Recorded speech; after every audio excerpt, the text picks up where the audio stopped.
RPN is not responsible for the views, actions, statements, or opinions of its guests, advertisers, or even its viewers.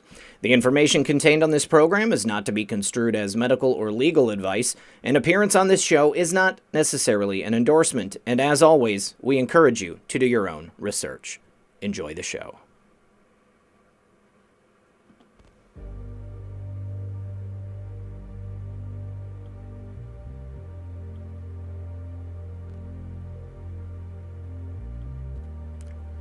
Good evening, everyone. You're listening to Red Pill 78. As always, I am Zak the Corruption Detector, and this is another edition of Red Pill News for Saturday Night Livestream. Joining me live in the studio tonight, yet again, one of my favorite creators on this platform, Political Orgy himself, quite frankly. Hello. Thank you so much for having me. I love hanging with you on a Saturday night, man. Oh, it's my pleasure. I'm so glad to have you here.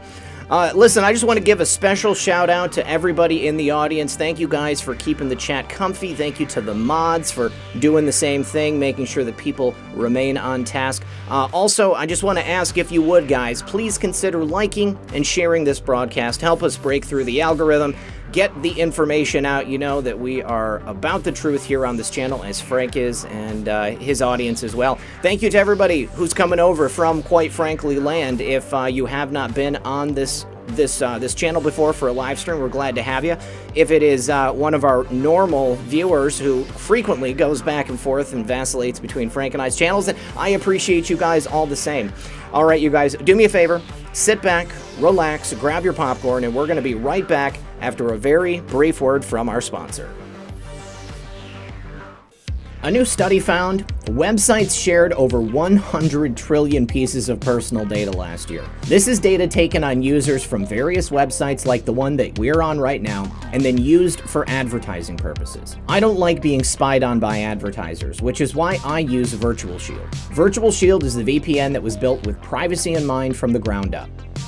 Let me show you guys how easy it is. Alright, so here we are. We'll go to what is my IP. You can see it's right there. Now, when I connect to Virtual Shield, that will mask my actual location, and it now shows that I am here in Chicago, Illinois, and my location is secure.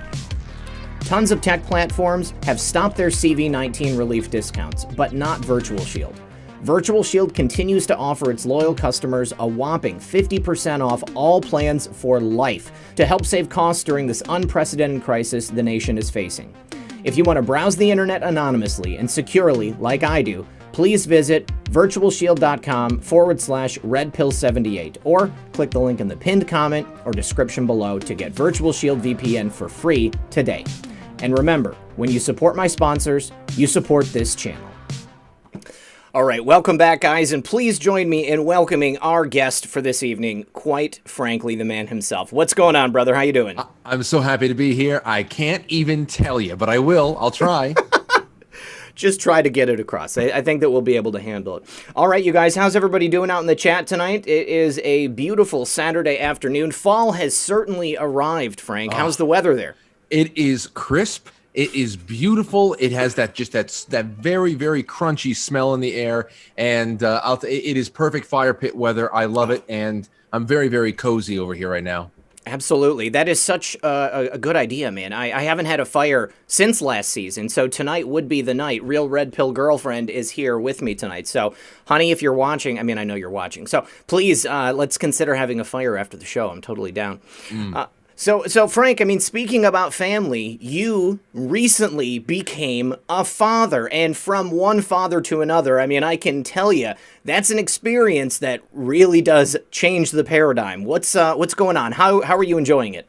Humbled. I am humbled, my friend. It really, I mean, the long sleepless nights are humbling in a physical sense. You know, it's when you get brought to that brink of, I'm so tired, I am going to start weeping. But at the same time, you're holding this beautiful little like I look down at Aurora, and I still don't believe that she's our baby. Like, I still think that Lauren and I are babysitting, and we have to give her back to somebody at some point. And then just to think that she's ours, and this was a product of just a timeless love, is so It's just amazing. It really is. I'm having a good time over here, and with all the trials and tribulations that have already come along with 3 weeks of trying out this fatherhood thing. So how is that affecting your schedule? Because I don't know anything else about what you're doing, besides just whatever you portray on YouTube. I mean, how is this affecting just the average everyday life of you and Lauren, Mr. and Mrs. Quite frankly? Well, I'll tell you, it's a little bit tougher. First of all, right before she was born, I moved my work life, down into the basement, and then she took my old office. And now I still have to just split my time between the basement and working on a laptop in the kitchen, so I can be close enough to jump on in there and feed her or burp her or do something else while Lauren goes and does something else there too. And so that's really just it. I have to learn how to spin maybe 3 more plates at the same time, because the nightly show, it's still 2 hours. It's still every night. And I refuse to let it fall to the wayside, because it's a passion and it's also what supports the family. So Absolutely. It's just one of those things that, all right, it's almost like when a tree is growing in your backyard and it starts grinding up against the chain link fence and it starts absorbing the fence. That's just what's going to have to happen. Yeah, I mean, it all kinds of becomes part of the same thing. I mean, every activity bleeds into the next, and you're just doing as much as you can.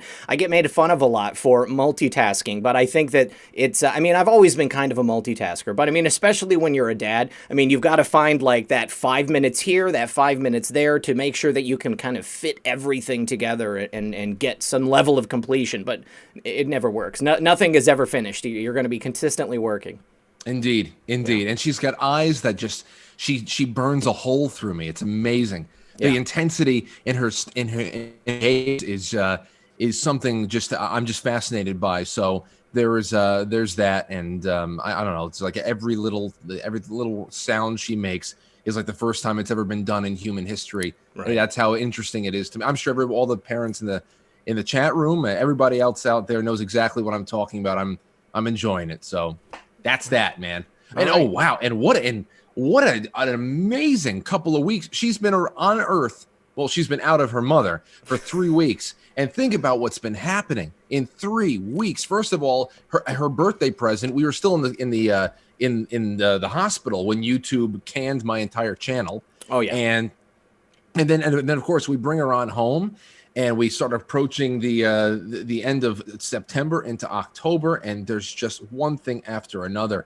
And the first couple of days of October, obviously, is just explosive. So where the hell is it going? I don't know. I mean, Red October, indeed. I really do think that this is the one. You look back at every single election season, and October is always an unusual month. I mean, things happen that are kind of thrown out of left field, but with it being the most contentious and, violent election season of our lifetime, I would imagine, I think this is going to be much, much worse. So, every single day I'm waking up and just expecting some new bombshell to go ahead and drop. But, I mean, I want to go back to your channel getting canned, dude, because that was something that, a lot of people on YouTube and, in Twitter sphere and even in real life, everybody was pretty upset about that. I was one of those people. I've never considered your channel as one who, was in danger of getting canned like that. And especially not for the reason that they told you it was happening. I mean, what happened there? I mean, where were you with the birth when you realized that, oh God, I've got just a dumpster fire I got to deal with when I get home? I went to go add one of your recent episodes and one of X2 Dave's recent episodes watch later playlist, and I realized I couldn't add videos to my playlists, and I said, what the hell is this? I thought I had a bad connection in the hospital, and then it said that I went to another page. I said, you know what, let me try to start a stream right now just to see what happens. And that's when I got the notification, your account, this function has been disabled on your account due to too many copy strikes. I said, what? So then I went into my email that I hadn't checked in about 24 to 36 hours. Sure. And I see it sitting there for me. And now I know a lot of people were pissed off, and so was I. But really, before I just go into details real quick, because I don't want to bore people with this. I really don't take it personal, because from the beginning, I've had two Friday night shows and one Thursday night show that has been taken down in the middle of the episode. And then they've been given warnings. Every last one of them have been reversed. Yeah. I've had multiple things removed. They've been reversed eventually. This seems like a completely arbitrary and automated process to me. I feel like I'm just a guy that has been caught in a very widely cast fishing net. Yeah. And it's just, there's no rhyme or reason to it, because the first one, I put out a video that really just showed it. I was talking about the media manipulation around the Bob Woodward book and this whole interview with Donald Trump saying he was playing down the virus as not to panic people. And I wanted to talk about the media manipulation about that, because it was nothing different from what we all were being showed outright back in February and March. Sure. And I got a warning from that. And the warning from YouTube had stated that I was questioning the efficacy of the World Health Organization's guidelines for social distancing. And the WHO was not even mentioned in the video. Wow. So that was one thing. And the appeal got rejected within 5 minutes. I know it's all automated, because they say that they're working with a skeleton crew out there in California because of COVID. But if you're working with a skeleton crew, how did my appeal get reviewed in 5 minutes? Right. It's like they have bots running all of YouTube right now. Yeah. And then of course, the one that got me down for good, or at least for a week there, and then the strike until December 13th, all of which has been reversed now. I have nothing on it's at a clean channel right now. Thank God. Yeah, thank God for that. But I was talking to Chris Ann Hall. So Chris Ann Hall is my go-to, a constitutional attorney, good friend of mine, and you all know her. And she came on, and we were talking about continuity of government, which of course is being talked about a lot right now, because it's all over the place. Yeah. It's all it is. So we were talking about continuity of government, and of course the 14th Amendment, namely, I will just say candidate eligibility or ineligibility. All right. Gotcha. Say that. And she's just making very, as a matter of fact, statements about what the Constitution says and who is effectively ineligible to run for certain office. And we were given a copyright strike for, they said, impersonation and also scams and spam. Now, and I was, yeah. You know, you said copyright strike. Was it a copyright strike, or was it a community guidelines strike? I guess community guideline. Okay. I guess. Okay. Yeah. Okay. Copyright strike. I never gotten anything like that. Sometimes a video gets blocked, a song that had a copyright status shift a little bit, and I just mute it or whatever. But that's never gotten me in trouble.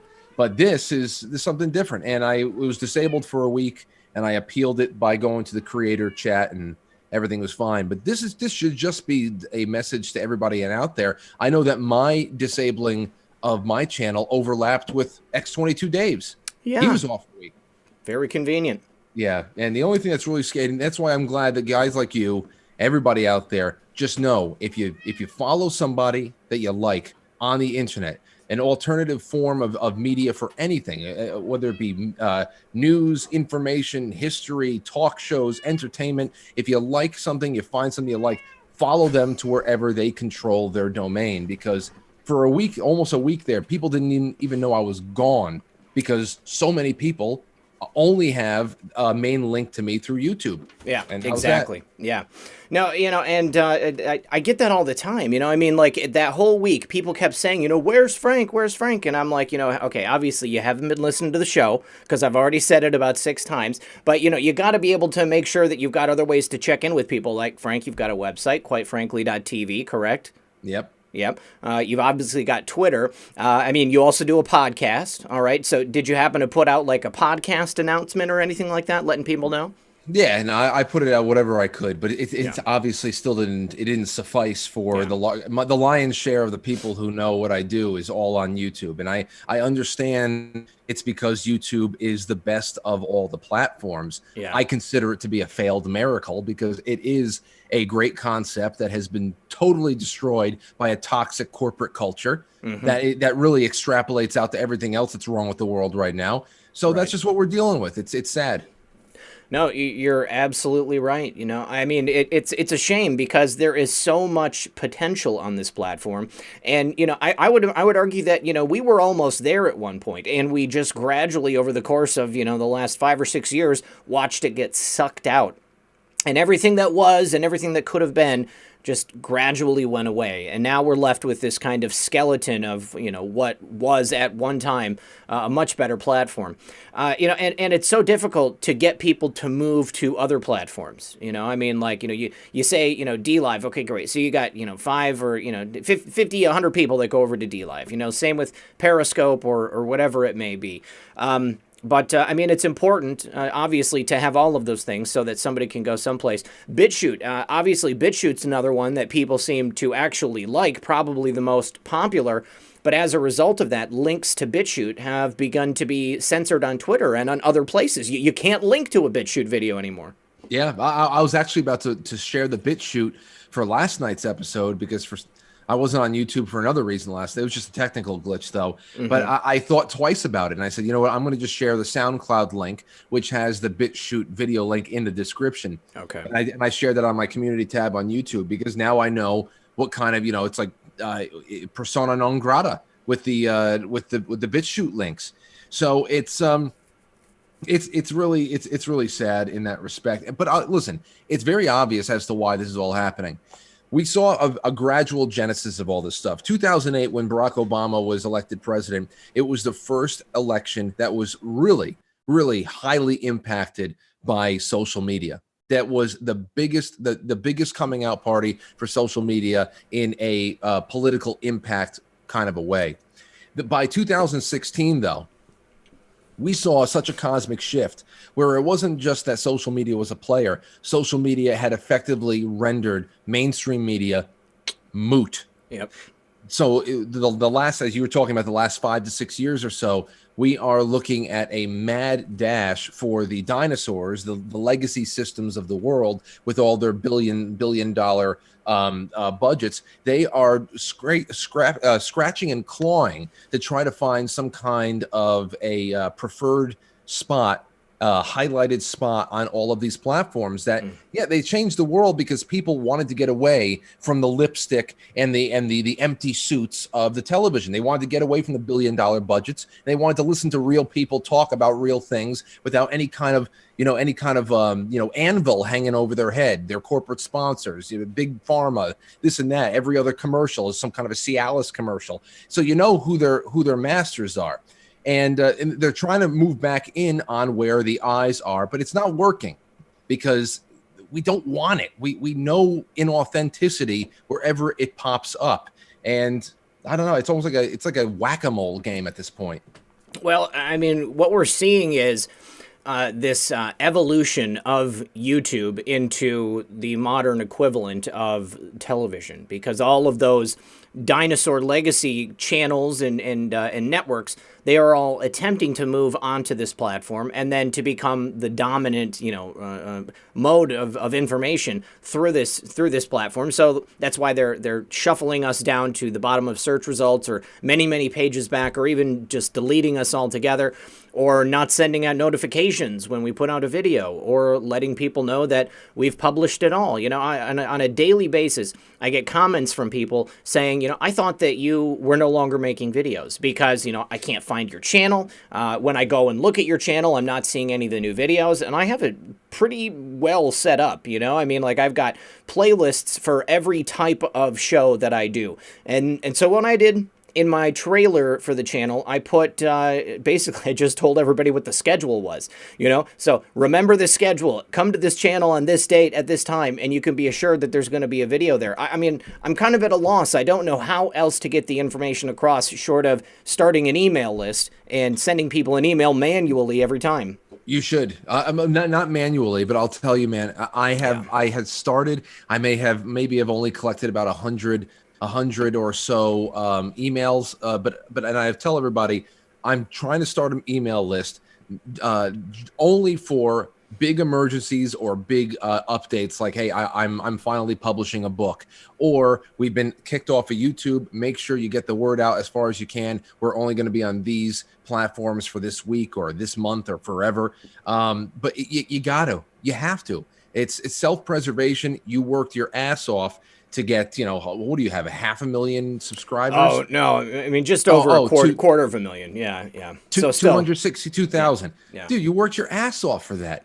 You have to find new ways to layer in these insurance policy kind of calls to action, just so that the gang stays together. Because like you said before, I don't know how many people in my personal life over the last 3 years alone have said, Frank, I got to tell you, for the second time or for the third time, I was unsubscribed from your channel. Yep. If those are people in my family, blood relatives that are telling me that, God knows how many thousands of people had seen me once, liked what they saw, subscribed thinking they're going to see me again, and then it was out of sight, out of mind. Yeah, exactly. Because you get buried among all of the other channels that people subscribe to. Now, J.R. Majewski, and one of my mods in the chat, just said people are not able to chat for some reason. I've gotten like probably 10 reports in the last 2 days of people telling me that when they come to the channel, they are unable to chat. And I will say, you guys, this is not me doing this. There's no thing that I can undo to make sure that you can chat.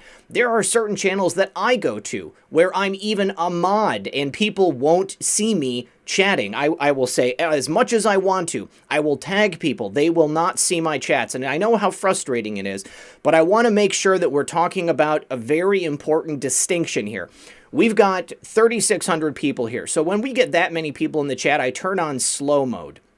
Slow mode just makes it so that the chat just doesn't blur by, because if we've got 3,600 people chatting all at once, then none of the mods would be able to see any of the messages. You guys wouldn't be able to. Frank and I wouldn't be able to. So it's on slow mode. So you can only chat once every 60 seconds, okay?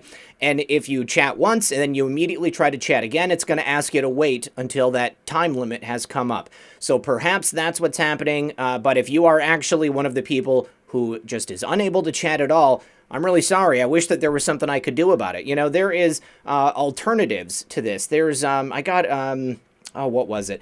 There's it's a chat service called Throne. Have you ever heard of that? No. No, I mean, you people have to pay to use it. And that's why I didn't sign up for it. But, for $5 a month, you can have a dedicated chat box, and you can put that on the screen, and then people can go and chat in there, and then, you're guaranteed to be able to be seen there because you're paying for it. The other thing, too, is encourage people.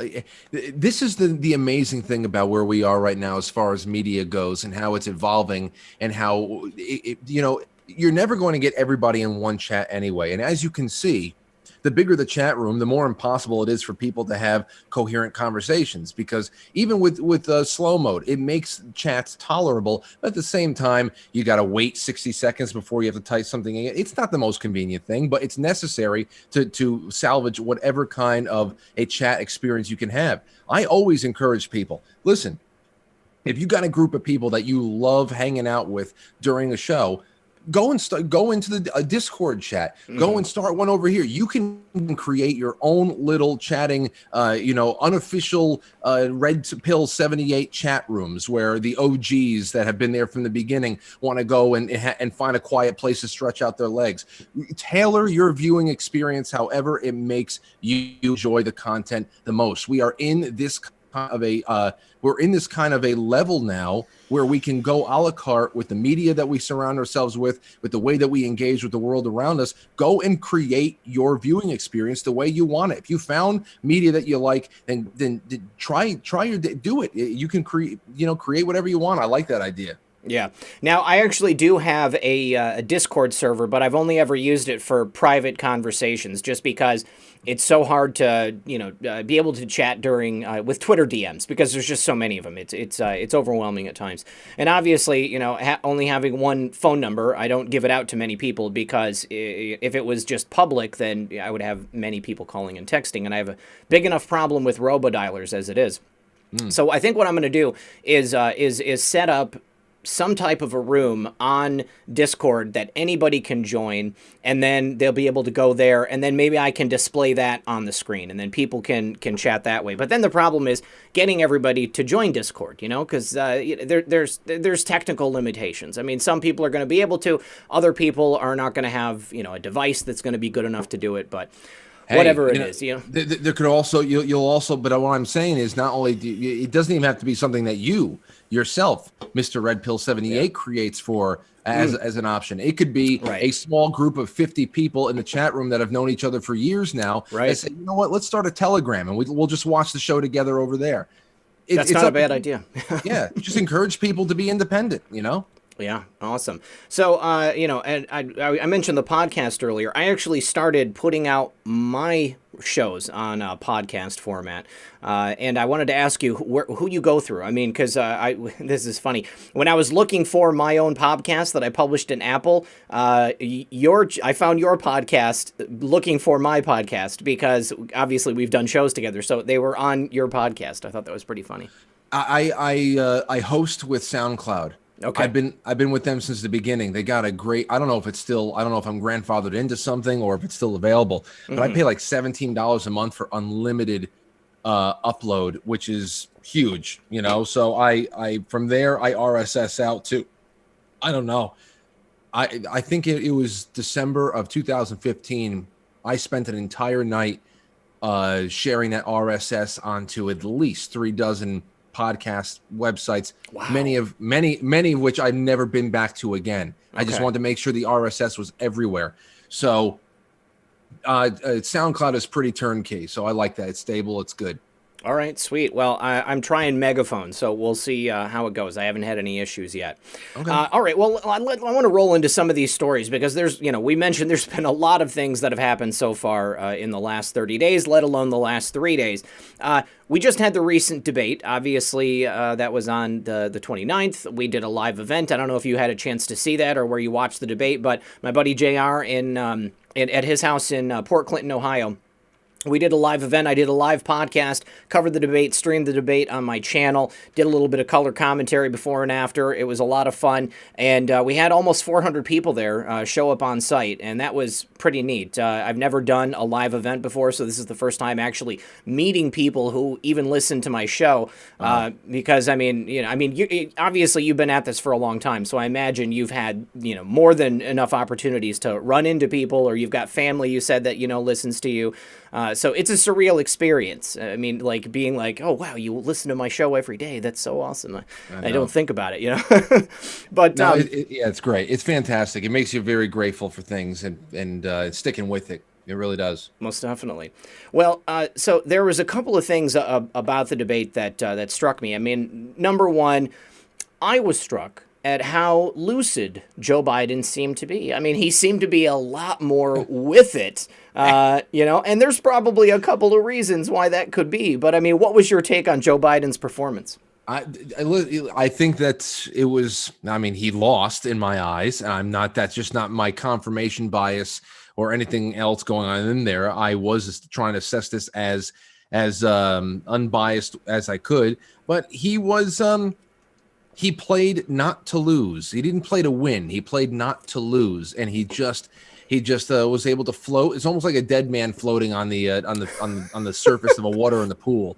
And he knew that he had a very, very big ally in Chris Wallace. Obviously, yeah. If there were going to be a second and a third debate, the debate moderators are only going to get more friendly for Biden than ever before. So he's going in there with a couple of things in his favor. It's that I don't know if he had spent the whole day sleeping, just be able to be awake at 9:00 p.m. because I don't think I've seen him do anything past 2 p.m. Eastern time.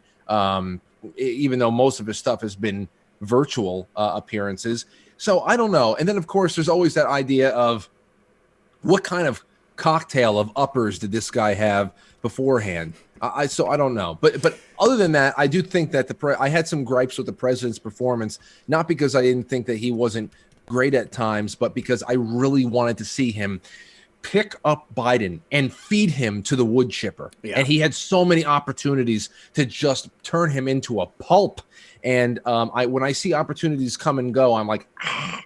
But I think, I don't know. It's Biden was just the guy. He's like that driftwood that just, you think that it's just going to be sucked down below the waves, but somehow just kind of floats to shore at the end of the storm. You know, I agree with you there. I was expecting Joe to have a much worse performance than he actually did.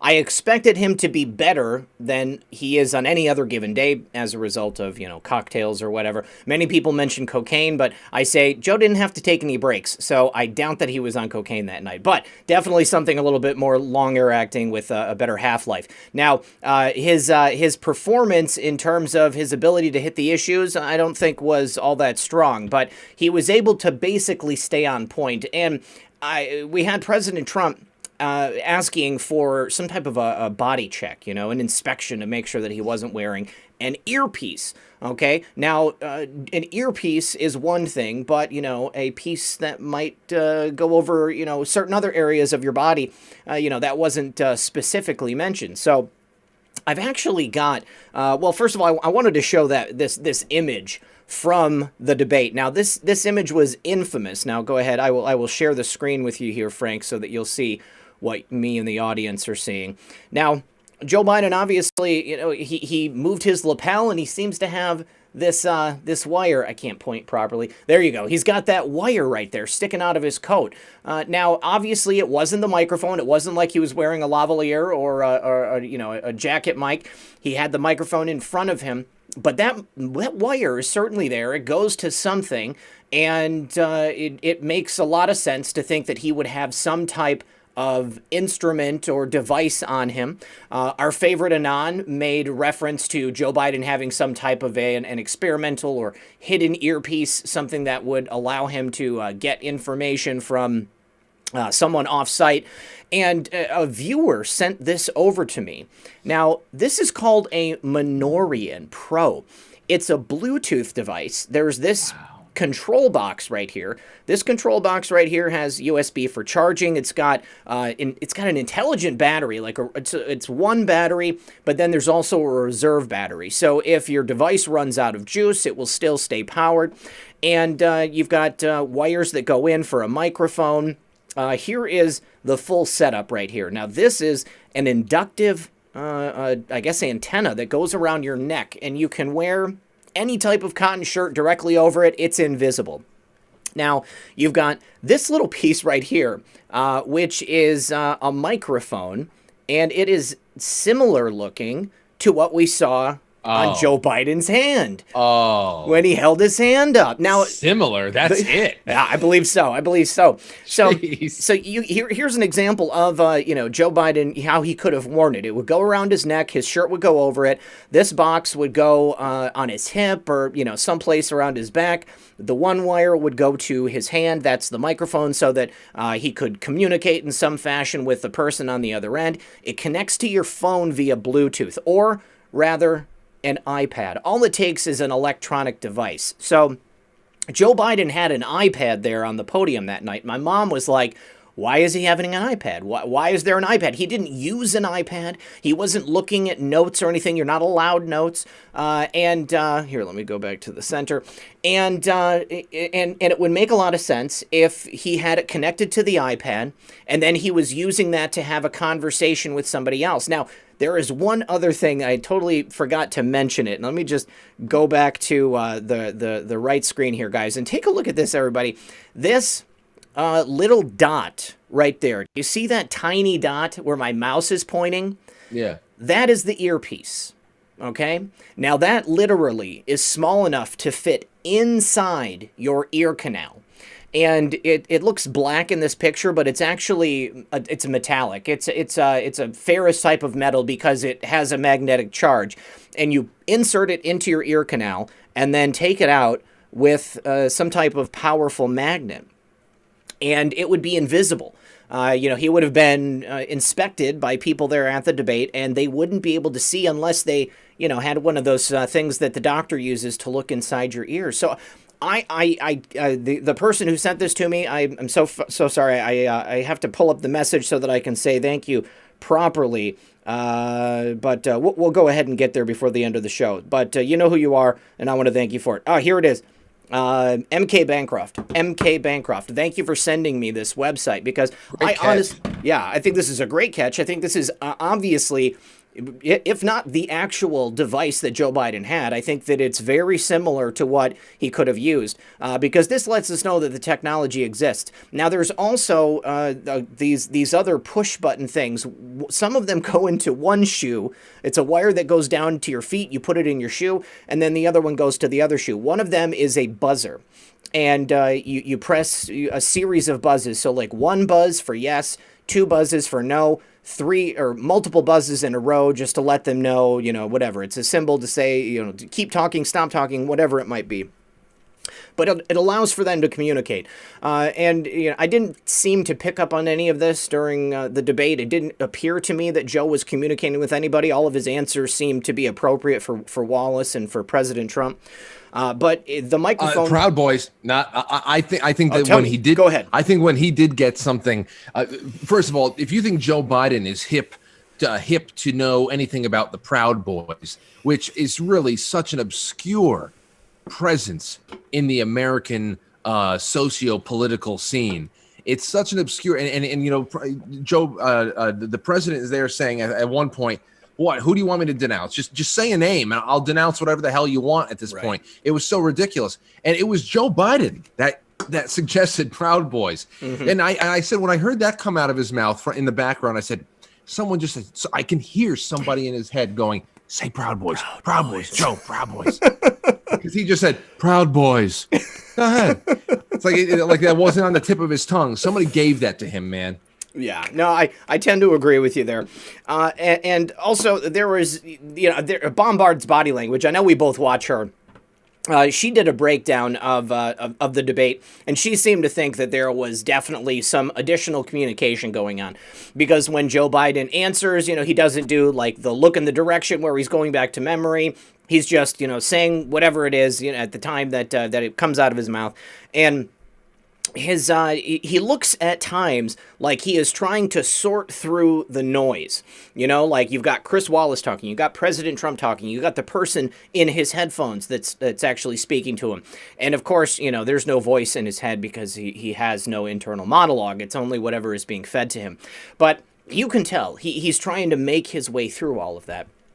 But, I think it's pretty obvious that Joe Biden was wearing some type of a device. I would suggest to the president and to his team, if anybody happens to see this, why don't you get one of those scopes and take a look deep inside Uncle Joe Biden's ear canal and check it out. Make sure that he's not wearing one of these things, or at least do a pat down on his arms. That was no rosary. Okay, I was raised Catholic. I went through all of the sacraments. I know exactly what a rosary looks like, and that was not a rosary on his wrist. Did somebody suggest that? That's what his campaign said. Yes. Oh, get out of here. Ian Miles Chong said it too. He tweeted the picture and he said, "Sorry guys, it's a rosary." Now, I don't know. Ian Miles Chong, I trust him. I think that he believes it, but I don't think that it is a rosary. There's no way in hell that is a rosary. There's no way in hell that's a rosary. Not at all. First of all, and what you just showed me right there, 100%, that's what it is. First of all, why are you going up there with a rosary on underneath everything? You wear a cross around your neck, a pendant, St. Christopher, St. Michael, whatever. If you're a Catholic, you wear something underneath. And if you're going, what the hell are you talking about? What you just showed me right there. He's Opus Dei. It's so, imagine that. He goes back to the dressing room and he's whipping himself like Silas. But the other thing there too is, when you show me all that stuff, I said, this is obvious, and it's also so within the profile of these people. I mean, you think about back into like 2015, 2014, around the time that we were going through the Benghazi hearings, and this is when we found first that Hillary Clinton was doing all of her personal and private and public business on a illegal home server. Mm-hmm. That guy, what the hell is his name? That went on to Reddit and he started asking people about bleach spit. Stone Tier. Yeah, but I forget his name. Paul Combetta. Yeah, Paul Combetta. That's it. So it was. I look at that and I say it's so obviously incompetent. This is something that they would do. So I don't know, man. That's an amazing catch right there. It looks exactly like what they were using. Yeah. Now, I do want to say this also. This is going back to the idea that people can't chat, but we have somebody says they're watching in Australia and they have no live chat. It's because you're not signed in. You have to be signed into YouTube in order to chat on YouTube. That's why you're unable to, my Australian patriot friend.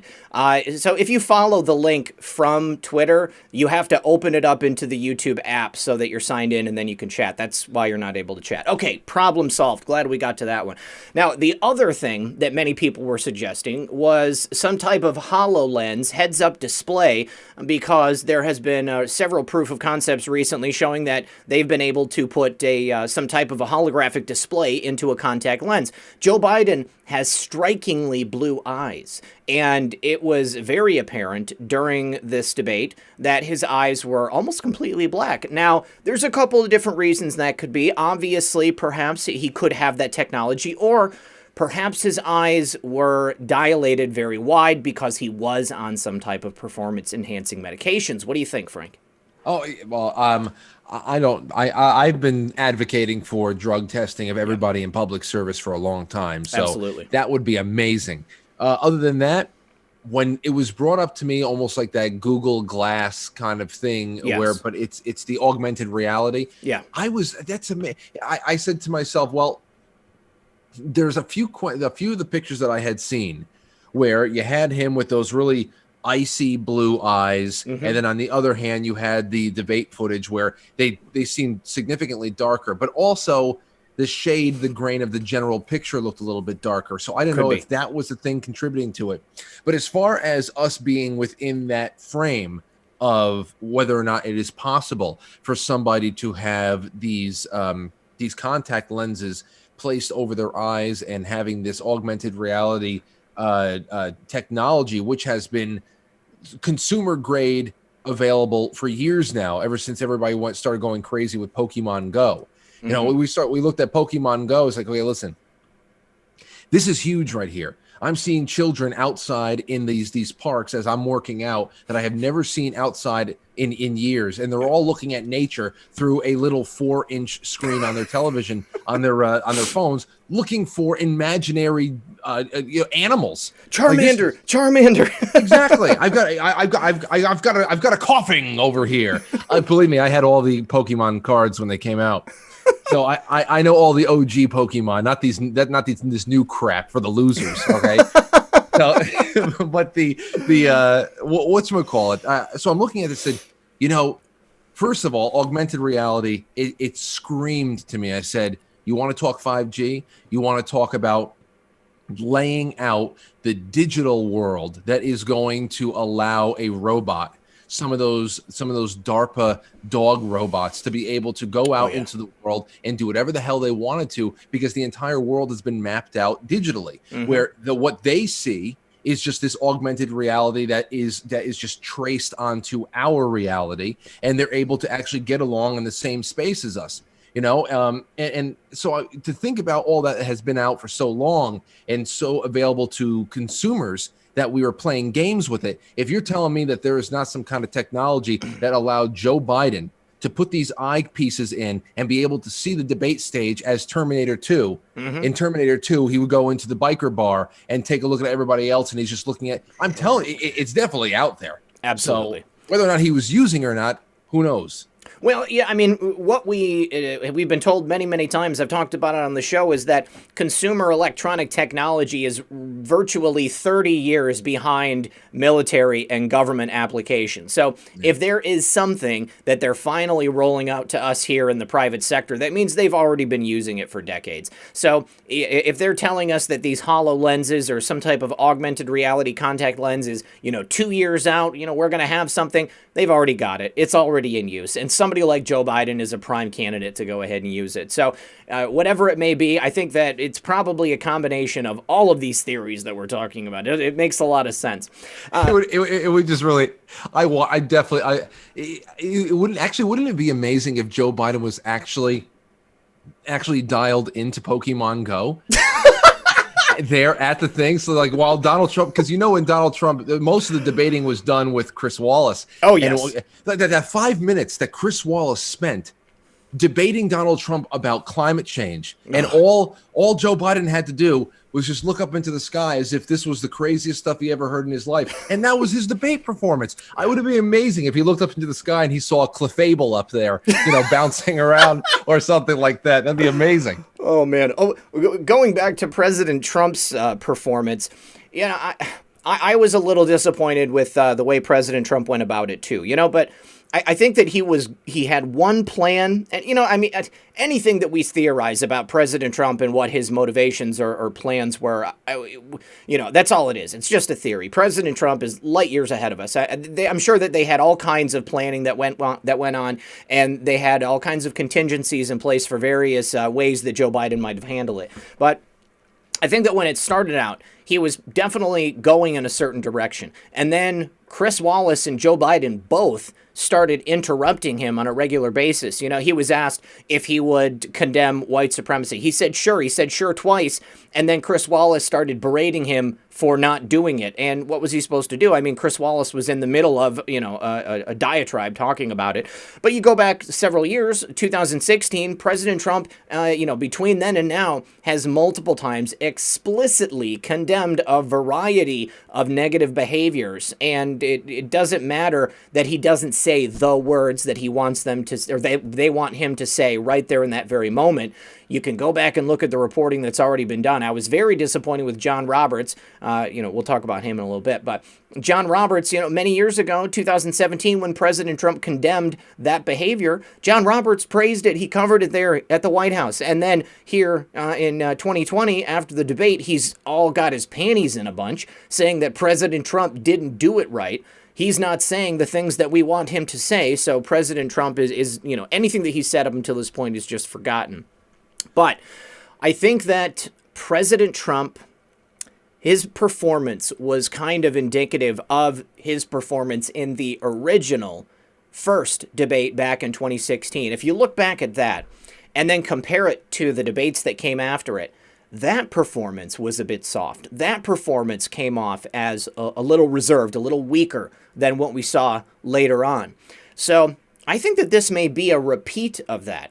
We've talked about this before, the art of war, appear weak when you are strong. President Trump comes out, on the ropes, and Joe Biden thinks that, oh man, a 1-2, and I'm going to have him down on the mat, and that's it. It's all over. And then President Trump comes back the next time, and he really lays into him and completely destroys him. I mean, he threw a couple of things out that Biden really couldn't respond to. $3.5 million, the real Russian collusion from the billionaire wife of the former mayor of Moscow. That's a consensus. We've got that information from the Treasury and the Secret Service and the State Department. I mean, it's a real thing, Joe.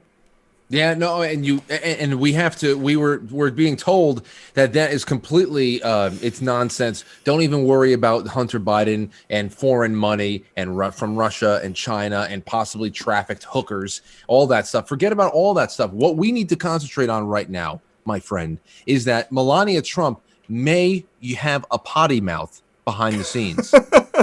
That's what we need to be. You're missing the big issue here. And I understand what you're saying. His first performance against Hillary Clinton was a little bit more mediocre, just like this one was. But I still do think that even though he was a little bit more reserved and he knew that this was going to be a 2-on-1 street fight, there's some things that I wish he would just train himself to do from now on. Number one, the tear gassing protesters thing. Biden used every line, from the hiding in a bunker thing to gassing protesters to take a picture in front of a church, and all the generals of the army thought it was a disgrace. And Trump stood there, he took it and he shook his head. And then the first thing he did was, and the only thing he did was talk about how many military leaders actually think he's doing a great job.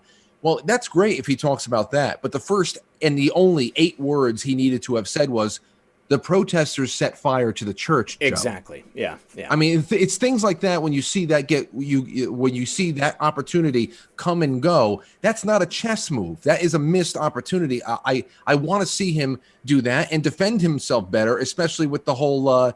With you brought it up before. How many times has he had to denounce racism? Well, he can go and point to a Matt Lauer interview that he did in 2000 when Matt Lauer was asking him whether or not he was going to run for office and whether or not he would do it under the Reform Party ticket. And he goes on and he very explicitly says he wants nothing to do with an organization that calls David Duke a member. And this is back in 2000, you know, we're talking 20 years ago now. And that is completely unsolicited denouncing of racist people. And that's back when he is funding people like Jesse Jackson's run for the White House. So the problem really here is that most Americans have been trained, they have been conditioned into having this goldfish type of memory. Because when we opened up about my channel and the one video that got struck for questioning the WHO, all I was talking about in that video was that here is the mainstream media telling everybody Trump is downplaying a virus so that he can preserve the stock market or something like that. And all I was saying was, ladies and gentlemen, this is not a scandal. And all you need to know that this is old news and there's nothing really controversial about it is to have a memory that just goes back to March of this year. You expect people to remember what life was like in this country 6 years ago when 95% of people liked Donald Trump or felt indifferent about him. There's always people that thought he was obnoxious and a carnival barker kind of a personality, a shameless self-promoter, but whatever. But a genocidal maniac? Come on. You've been trained to think this. Or, you know, and that's one thing that really bugs me about the Dems. They are pathologically just right on with their messaging and making sure that they repeat all the exact same things, and whether it's politicians or the mainstream media or Joe on stage that night. Now, you know, to your point about his, you know, handling of the beer bug and trying to keep everybody calm, just take a look at any major disaster situation in the history of mankind. When was the last time that you saw a world leader come on and say, everyone, get ready. Millions will die, and you are basically effed. You know, if you don't have food, oh, forget about it. Toilet paper, never again. You know, I mean, you just don't see somebody doing that. Or if you have kids, that's not how you show your kids that something is going to happen that you got to maybe think about. You try to keep people calm, okay? You try to give them the best possible scenario. Say, you know, be prepared. Okay, but, you know, something is coming and we need to just be aware of it. You know, don't start yelling fire in a crowded building because we know exactly what's going to happen. President Trump did absolutely nothing wrong. He is a fine leader, and I'm very happy with it. But I do believe you're right. There are some things that I really wish he would have done differently. And I guess the real litmus test, Frank, is going to be what happens on the 15th. Now, this is a perfect lead-in to our next topic. Ooh, that is a perfect lead into our next topic, which is the president has been diagnosed with the beer bug. And he was diagnosed on the 1st. He went into quarantine on the 1st. I believe that they have a 14-day quarantine period, which should give him the return to public life the morning of the 15th, which is the next scheduled debate. So seeing what his performance is going to be like on the 15th is going to be the real test. Is it going to be a repeat of what we saw on the 29th, or is it going to be a return to form to the Donald Trump that we know and love and are hoping to see again? Well, if it's a return to form, man, would that be an amazing character arc. And I think that would go, it's awesome because right now you're almost forcing people to hold their breath and just try to ride the line, at least those in public eye. You know, Biden has removed all of his negative campaigning. He's trying to go positive with it. That is good. Rachel Maddow is wishing him well. God bless even. and the reason why they got to do that, the reason why they have to do that is because ultimately they know this man is not evil. They know that they were hired to do a job on him. And the audience is telling us 10 days. Thank you guys. Appreciate the correction. 10? But yeah, 10 days for quarantine. Well, I mean, they know that they're doing a job on him, and they also know that the places that they have dragged their viewing audiences to, and the kind of things that they've encouraged them to think and feel about Donald Trump, that the unhinged reaction that is coming from a lot of the members of the press still, even though some of the big names are trying to take a little bit more of a reserved and positive stance on the whole thing, there is so much hatred coming from little people, from blue checks all over the place. Disgusting. From former Hillary and Obama staffers saying, I hope he dies, and it's just, what are you going to do? You're going to go in line with them? They're trying to balance out the reaction from the people they have been training like dogs for 4 years. Yeah. So there's a lot of that going on. And I think that they really are in a situation where Donald Trump can come out of this and be so victorious, especially now he could speak from experience. He can't say that he doesn't believe. He can't say he doesn't believe that the virus is not real or anything like that. I had it. And the other thing there too is depending on which therapies worked for him. That's right. That's exactly it.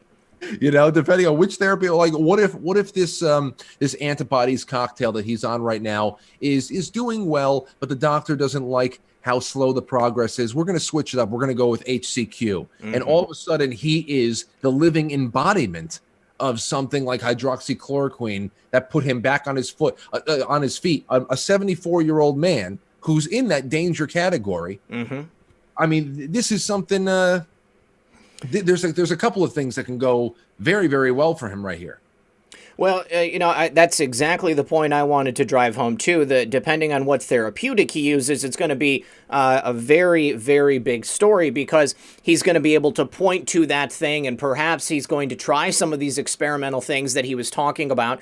One thing that I noticed that was pretty interesting, he is on zinc as part of that regimen. They did not mention HCQ, though, which I was a little surprised about because apparently he had been taking it previously as a therapeutic, a prophylactic, so that to try to stave it off. But President Trump has put out two video messages since he was diagnosed, one before he went to Walter Reed Medical Center, and then another just earlier tonight before we went on the air. So I wanted to play this because I wanted to just show everybody that he's doing real well. He seems to be in excellent spirits, and he seems to be the same good old President Trump that we know and love. I want to begin by thanking all of the incredible medical professionals, the doctors, the nurses, everybody at Walter Reed Medical Center. I think it's the finest in the world for the incredible job they've been doing. I came here, wasn't feeling so well. I feel much better now. We're working hard to get me all the way back. I have to be back because we still have to make America great again. We've done an awfully good job of that. But we still have steps to go, and we have to finish that job. And I'll be back. I think I'll be back soon. And I look forward to finishing up the campaign the way it was started and the way we've been doing and the kind of numbers that we've been doing. We've been so proud of it. But this was something that happened, and it's happened to millions of people all over the world, and I'm fighting for them. Not just in the U.S., I'm fighting for them all over the world. We're going to beat this coronavirus, or whatever you want to call it. And we're going to beat it soundly. So many things have happened. If you look at the therapeutics, which I'm taking right now, some of them, and others are coming out soon that are looking like, frankly, they're miracles. If you want to know the truth, they're miracles. People criticize me when I say that. But we have things happening that look like they're miracles coming down from God. So I just want to tell you that I'm starting to feel good. You don't know over the next period of a few days. I guess that's the real test. So we'll be seeing what happens over those next couple of days. I just want to be so thankful for all of the support I've seen, whether it's on television or reading about it.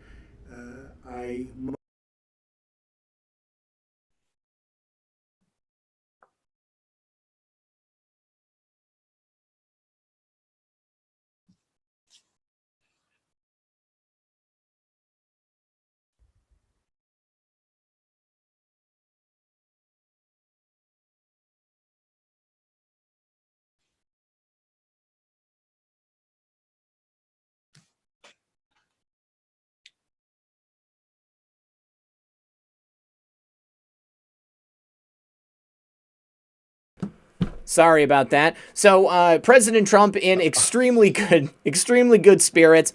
I was enjoying it. Yes, yeah, sorry about that. If he does have any deleterious effects from the beer bug, they seem to be very mild at best. He seems to be basically just the same old president that we've had. And once again, Frank, this is in light of conflicting reports that we've had from the mainstream media. And specifically, Clown News Network's Jim Acosta. He said that the president, from an anonymous source, that the president was, extremely bad vitals, and over the next 48 hours, it was going to be the real test to see how things were going to go. But we're by no means in the clear. And that the MSM and the White House press pool, they love their anonymous sources. And strangely enough, President Trump's right-hand man, Mark Meadows, has been named by a number of White House press pool reporters to be that anonymous source, giving this report that says that President Trump is not doing well. And his doctors have come out. They've made a statement. They said he's doing just fine, and he's responding well to the treatments. I think it's a little suspicious, though. I think that Mark Meadows, being his chief of staff and somebody who is, I believe, to be clearly part of the MAGA agenda, somebody who initially may not have liked President Trump, but very quickly, came to understand that he was really doing what he said he was going to do. I mean, he was here working for us. He was working for the betterment of the country, and the decisions that he was making were, to his own detriment. It was a sacrifice that he made of himself, his family, his own fame and fortune, and, global cachet, the respect that he had previously been afforded by many people in the media, many people in entertainment as well. What do you think about that? Do you think that Mark Meadows has it in him to give the White House press corps a report like that, and to report something that's not true?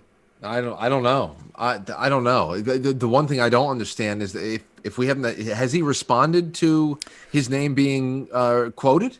Not to my knowledge, So we had this report because that's to be able to flip a chief of staff to get you information, and then on the first report that they give you to drop his name and pretty much expose that he's been a source for some of the worst reporters on the planet. It just sounds really weird, like you really wasted a source that could probably do you good if you really have Mark Meadows giving you information. Why would you do that? So I don't know that. Well, it actually looks like Mark Meadows offered to give the White House press corps a statement, but he asked for it to be off the record. We have video feed of it right here, so I haven't listened to it yet. Let's go ahead and listen and see if they misconstrued his statements.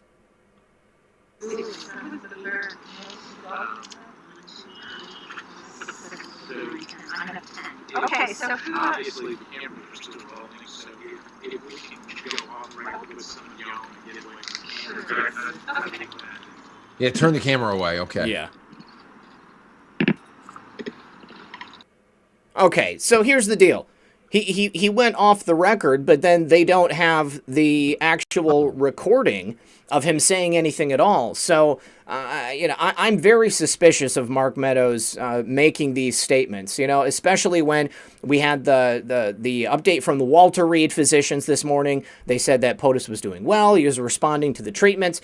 We had physician statements last night saying that President Trump was doing very well. He was not on any supplemental oxygen. I think the president making his video appearances also speaks for itself. So, who knows, I guess. Perhaps they're trying to bait the press into making the president look as if something's wrong. Or, they've kind of made the diagnosis of corona as sacrosanct, like if you are someone who's been diagnosed with it, then you're now holier than holy and you're off limits, because the whole thing has been like, oh, the poor people who are suffering with this disease, and all of the effects that come along with it.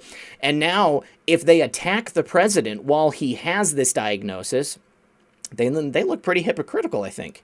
Yeah, well, you saw Michael Moore. I don't know. He wrote a long screed on his Facebook, and he was pretty much expressing doubt that the president was actually even COVID positive, because of course so many lies have come out of this White House. How can we ever accept this as truth? And of course, does it make him immune from any kind of whatchamacallit, criticism? And so he was trying to express that. Then of course you have people like Don Lemon that went the other way. That, okay, well, this is the press and his this is the president's own fault. This is him reaping what he sows as a dereliction of his duty. Now here he is. But first of all, how many people who have got this virus did it while exercising extreme caution? Exactly. How many people? I mean, it's just like, dereliction of what? It's a pandemic. It's everywhere. Now, as far as the lethality of it compared to the contagious aspect of it, that's something completely different. We know different things. Two different things. And this has been happening since the very beginning. Before, when the press and the Democrat Party, which, and I repeat myself, were really tying themselves up with impeachment all throughout the holidays and into the new year, we were starting to see, hey, you notice what the hell's going on in China right now? In like December, something weird is happening. In January, we're getting all these leaked videos out of China, people literally falling flat on their faces in the middle of the streets. And also, so this is why we're like, oh shoot, what the hell is coming our way? Yeah. And then finally, it comes on over here. We're starting to deal with things that we know. Yeah, it's all on record now. And as it was happening, I'm telling myself, I'm not a science type, and I don't know too much, but this seems like a tale of two viruses. Where the hell is the virus that we saw in China, where they are welding shut the doors of apartment buildings, and people are literally falling over on their face, and we have cities over here on the West Coast and the East Coast that are the homeless population. You can fill up stadiums with the amount of homeless there. You would think, and not that I want to see homeless people die, but you would think that this would be something that would, you're like, oh my God, you hold your breath for that to even get to New York or to San Francisco, where half the population is living on the streets anyway. So there's so much going on right now, and it calls so many things into question. And for someone like Don Lemon to go on out there and say, well, this is his own dereliction. Well, you are once again just speaking from the standpoint of a narrative that is created and sustained strictly within these media circles, because anybody that's watching and reading and gauging what's happening here, from the way that the death toll has been counted, how it's been categorized, the lethality rate as according to these different age brackets and comorbidities and all that stuff. If you are just sitting back and ignoring the newscasters with the trembling lips every night, they're all crying and their mascara is bleeding every night. If you ignore all that and just see what's coming on out, then you're suspicious of a lot, and you are a little bit on the you're like, okay, well, we don't have to worry about this too much. Although there's more than enough evidence to say that there is a virus. Absolutely. So I don't know. There's something there. I mean, but this is a symptom once again of all of the lies that we've been told, and the various conflicting narratives that were given on a variety of subjects and things that happen pretty much every day to us here in America. Wait, let me ask you something real quick, though, because you had brought this up toward the beginning of the show. The coincidence or the convenience of how this has run its course through the president, some members of the White House, Republican members, and it all seems to be generated from that Cleveland stuff. Do you think somebody went painting doorknobs? Like, I believe that was really all that needed to be done during those military games in Wuhan in 2019. What are we talking about here? Well, that was actually the next point that I wanted to make, because it has been tracked back to the Cleveland debate, and it is only top Republicans and the president and his inner circle that have suddenly and unexpectedly gotten sick, come down with this virus of whatever it is. But I think that this is most definitely some type of orchestrated event. because if it was simply a vector that, you know, if the Cleveland debate was the vector, then it would have been evenly distributed throughout, you know, Republicans and Democrats. You know, for it to only be affecting Republicans, I mean, the Republicans are all going to be in their own green room. The Democrats and Biden are going to be in their own green room on the other side. Okay, so you've got a separation of people. Joe Biden is, you know, very susceptible to this virus. I mean, if President Trump had it when he got there, did they shake hands? Did you happen to remember if they shook hands or not? No, it was against the rules. Okay, all right. And Chris Wallace didn't come down with it. Okay, but just, you know, only President Trump and all of his top people. So yeah, I think that there is an element of orchestration here. Most definitely. Most definitely. Well, listen, Frank, we're going to open up the calls. We've got a couple of different topics to still go through tonight, but we're going to see what Drunk Pinata, he is a good friend of the channel. He's got his own work that he does on YouTube. And he's always got a great perspective. You guys, we've got 5,400 people watching, 2,481 likes. Please consider leaving a like. Please consider sharing the broadcast. We've got about another hour left. Frank may have to dip out early, but if he does, we're not going to end the show early. Let me just do a couple of quick thank yous because I've only got a few. ZooQ, thank you very much for that donation on Cash App.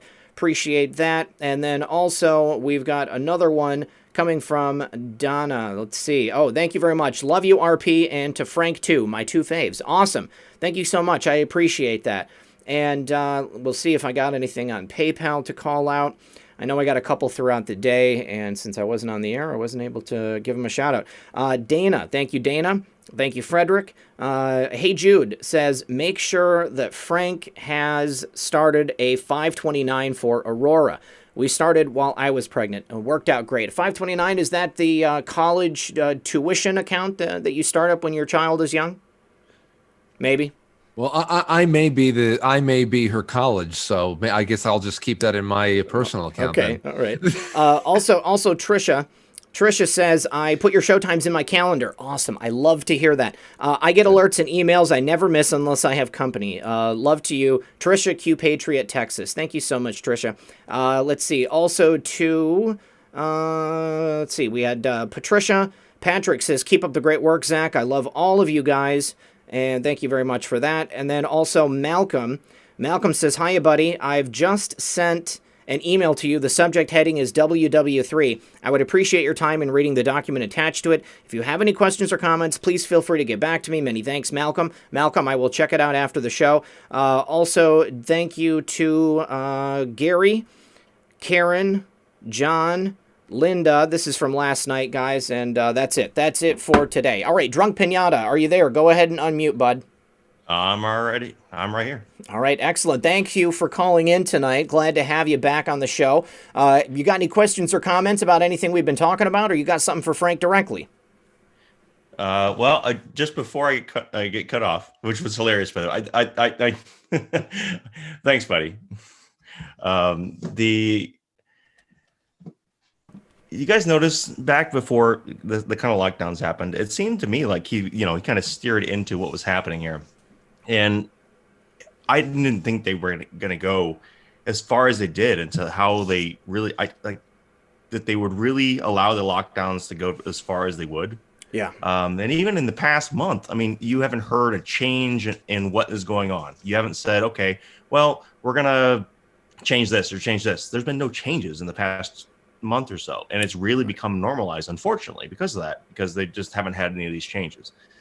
And I really think that if he had waited and not locked the country down beforehand, before when he actually did, and really stopped the travel, we would have been where we are now 2 months ago, which would have been in a much worse place. Now we're really starting to see like people just be tired of it. And because of that, I think that was a good decision to do it earlier than he did. And if, a lot of people were trying to figure out, why did we do this so early? Mm-hmm. And I think this is part of it, because they knew they were going to try to draw it out through the election.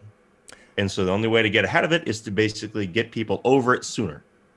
That's So, right. You know, Frank, it's a difficult thing for many people to understand, believe that the Democrats might hate President Trump so much that they'd be willing to destroy the country through a lockdown like this. But to Drunk Pinata's point, I mean, sometimes you can't just tell people, you have to show them. Everybody basically in the country has learned what the true nature of the Democrats are through this very painful process that we've been living through. Oh yeah, and great thoughts there, Drunk Pinata. I was talking about this before. Just you want to say just to dovetail off of that into another little bit of that I think a section that I think that the president handled very well at the debate. First of all, I think that he handled the COVID section of the debate very well. The other section I think he handled was the Supreme Court. That whole thing there, and just talking about the character that has been made very painfully obvious about this whole living experience in 2020. Yeah, it is Democrat mayors and governors and DAs and everything else that has made it so that 10 million people lost their jobs, that people went on the government dole, that trillions and trillions of dollars needed to be pumped out of the printing press of the Treasury just so everybody can go along and have some money in their bank accounts to order something off of Uber Eats. Now, this is the thing here about this is that they created all these awful tools that they now are able to take out of the chest at these debates. For Joe Biden would never he would have been dead in the water months ago. They would have had nothing to run on if they did not create something to run on.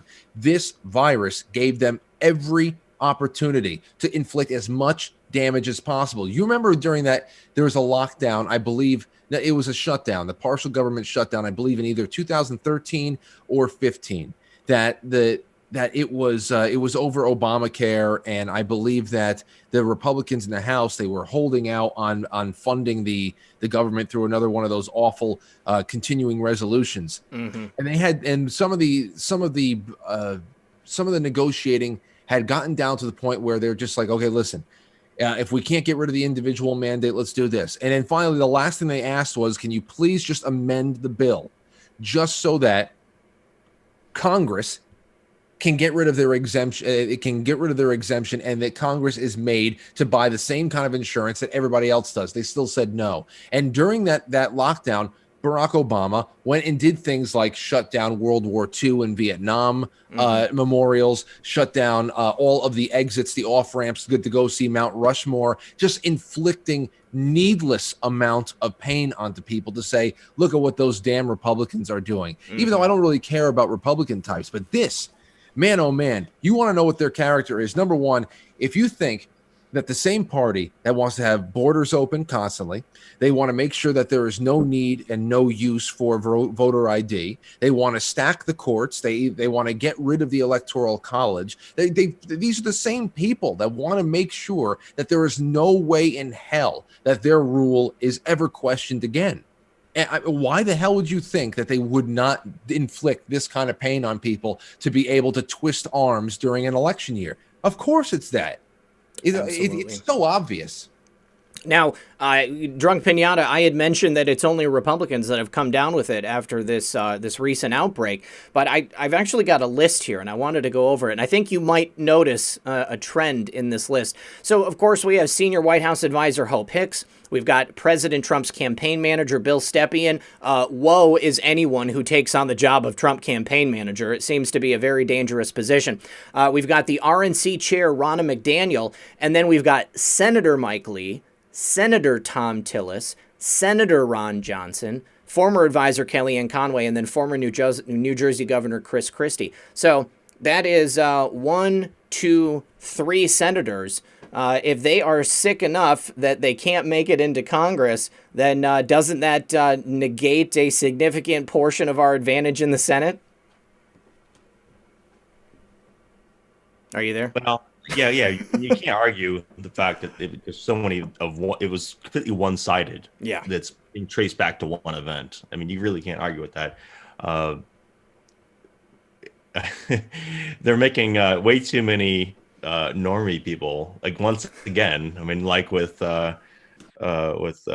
Epstein, kind of just really shake their heads and be like, "What? Really? No? How? with these kind of happenings, the way it really forces a lot of the population that are not following politics every day to really shake their heads and say, wait a minute, what? No, just that one thing. No, that wasn't what should happen. Or this, it really shakes the people to the core. Really, it really does. Yeah, absolutely. Indeed. All right, brother. Well, it's Drunk Pinata. Thanks once again for calling in. Since you're on the line, why don't you tell the audience where they can catch up with you on YouTube? Oh, really? Okay, Yeah. great. Yeah, well, we're doing capturing on We the People Insider every day, Monday through Friday. Well, except for Thursday when Frank is on with Dilly. I love We the People. Great stuff. Taking it back on. I guess that's was that 5 Eastern? That's 4 p.m. Eastern. I have a lot of 4 fun with p.m. Adel and Dilly. You got great crowd over there too. I love it every Thursday.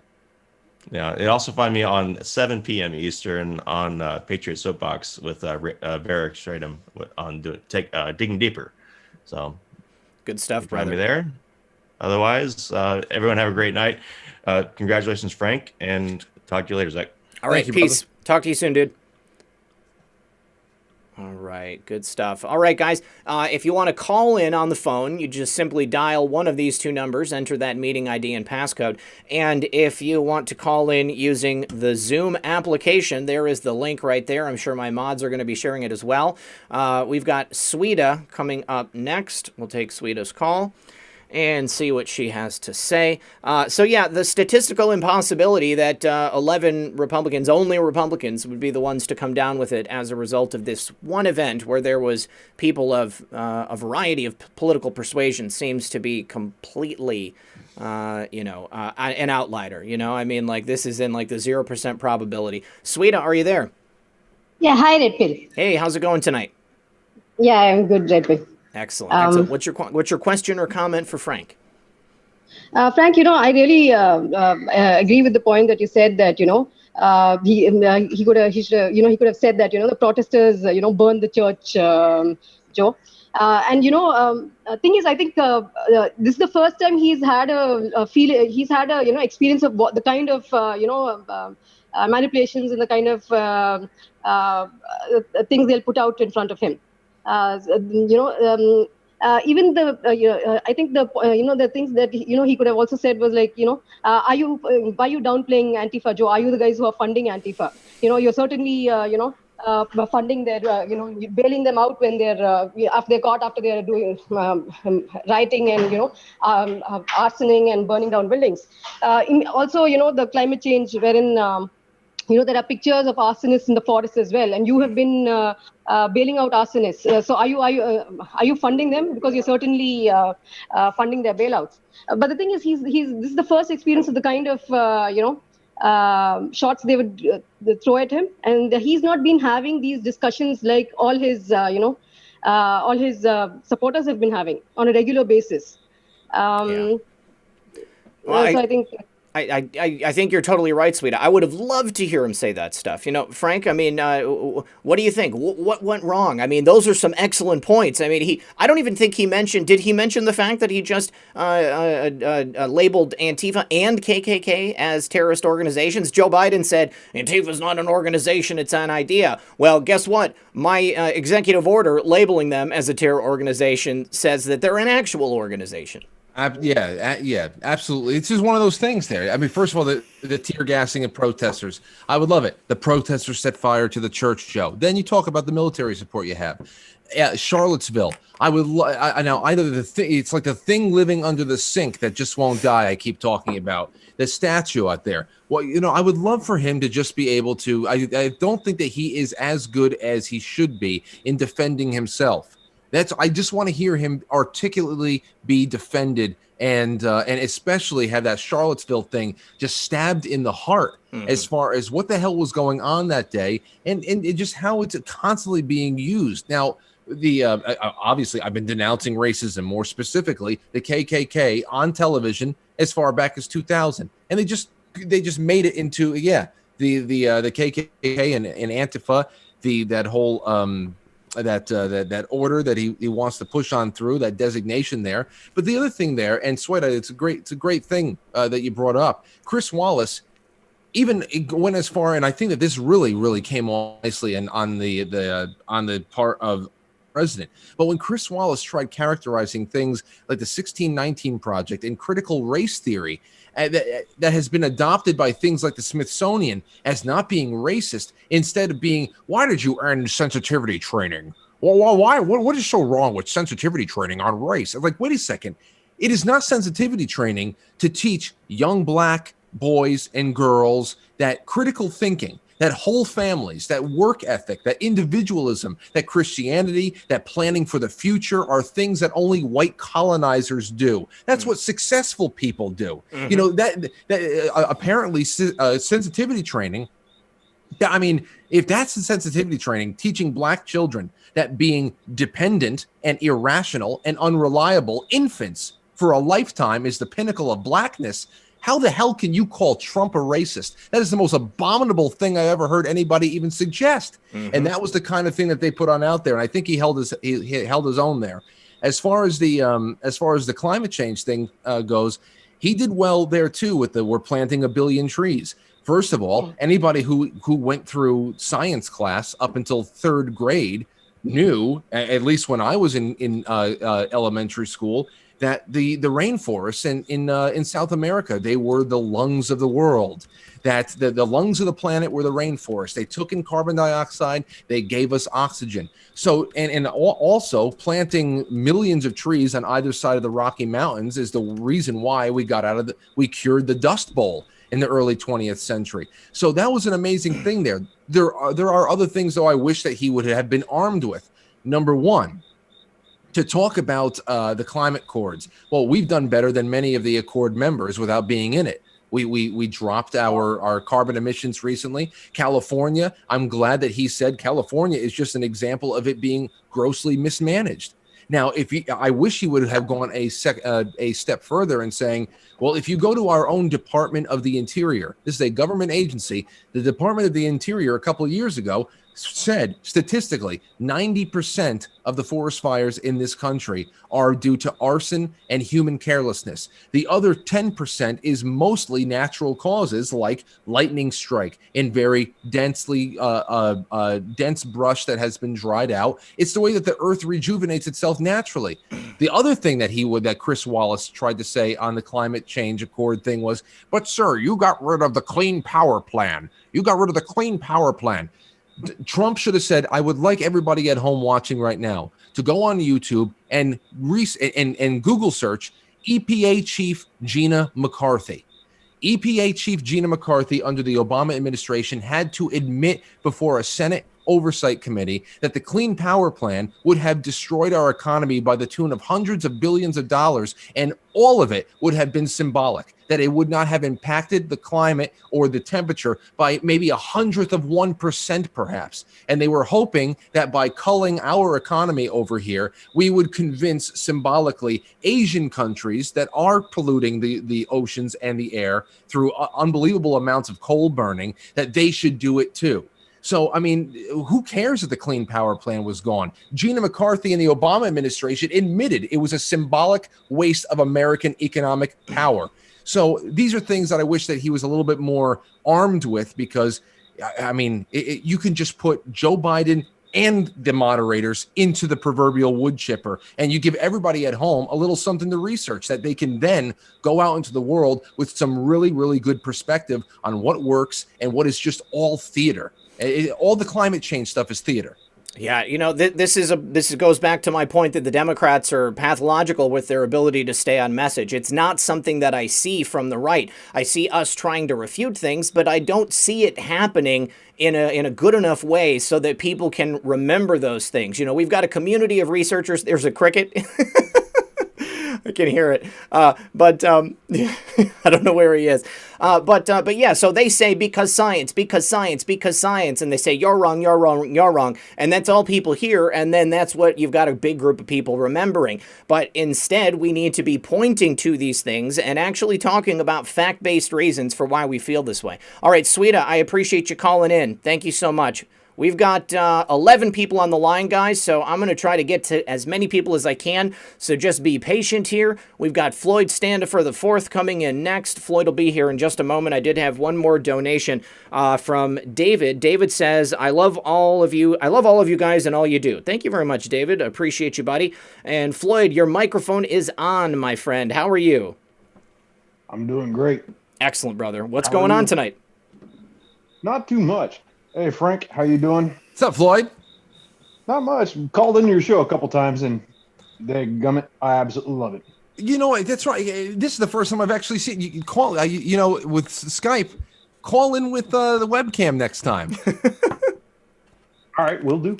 Okay, that'd be great. No, I wanted to actually congratulate you on the amazing birth of your daughter. That is a gift from God. Mm-hmm. I really appreciate it, man. I really appreciate it. It's really is a miracle. Lauren and I, for a long time, we didn't know if it was in the cards, you know, and for a while we didn't know and how easy it was going to be. And the fact that it was as smooth as it was, and she's as healthy as she is, it's just a miracle. And we're happy to have some more skin in the game here. Yeah, I can't blame you on that one. Right now, unfortunately for me, I don't have any of my own anymore, but I do have 4 amazing stepkids. So beautiful. Hey, listen, I always say it on a Father's Day, on a Mother's Day. I always wish nothing but the best to anybody out there who is mentoring children. That is everything. That is everything right there. Whether you adopt, whether you are just for 15 years before this year, I made sure that from March to actually February until late June, and as of 5 years ago, I was still doing it until August. But baseball, youth baseball, get yourself in front of children and teach them good character and challenge them, and that parenting and mentorship is the thing that is going to save our species. And you don't have to be a biological parent in any way, shape, or form to really make a good impact on the future. Very, very true. Very true. And considering my background, this is absolutely amazing. But I did want to bring up the one thing, because you were talking about that earlier, Red Pill, with that particular device. I can't remember who you said it had sent it to you. It's Minorian. Hey, what I'll do is I'll drop it into the chat, so anybody that's watching can go and check it out yourself. But yeah, what was your thoughts on it? Well, you remember how Biden kept looking up, and then his eyes would be twitching side to side during the debate and everything else like that? Oh yeah. Yeah, well, a place or a company called Mojo Vision. That's right. Actually has something that already is in play right now. Yep. That's what I was referring to, but I couldn't remember the name, so thank you. Yeah. But it is in play. So, and as everybody remembers, Joe Biden has blue eyes. Mm-hmm. His eyes were black that night. So, plus the wires and everything else like that we saw on him. Guess what? Oh, yeah. I mean, I would think if you're on the Biden team, you want a backup for every backup. You know, I mean, if you're going to be trying to feed that guy answers, he's going to be on the performance enhancers. He's going to have the Minorian. He's going to have the Mojo contacts.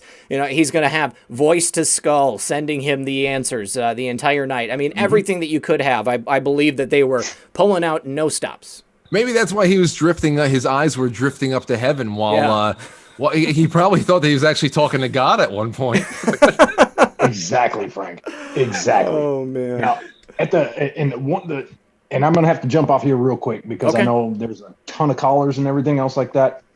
But one of these days, we're gonna have to get all of us. You, Frank, Dilly, 412 and on, all the boys.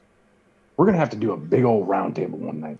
It's cool with me, man. Totally cool with me. I'm probably going to be with Methods. We're probably going to be doing election night results, and that's going to be a long show. So, there's going to be an opportunity for probably everybody on YouTube to be a part of that one.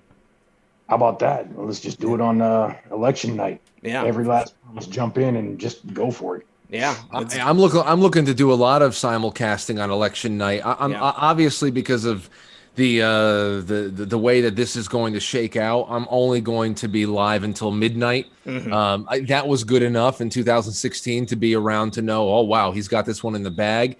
So I'm still only going to do midnight because God knows when it's actually going to be. But I would love to do some simulcasting and big time roundtables and panels with you guys. We should definitely use the next. Well, actually, I mean, it's the 3rd. It's exactly 1 month from tonight. We got to use the next four weeks. Yeah, and then I'm also going to be doing another live event in Port Clinton, Ohio, with JR for the second debate. So whether or not that debate actually happens, we're still putting the event together to make it a MAGA meetup so people can come in person. I'll do a live podcast there. It's going to be patched into the PA system. I'm going to be on the big LCD screen, so it'll be quite the event, most definitely.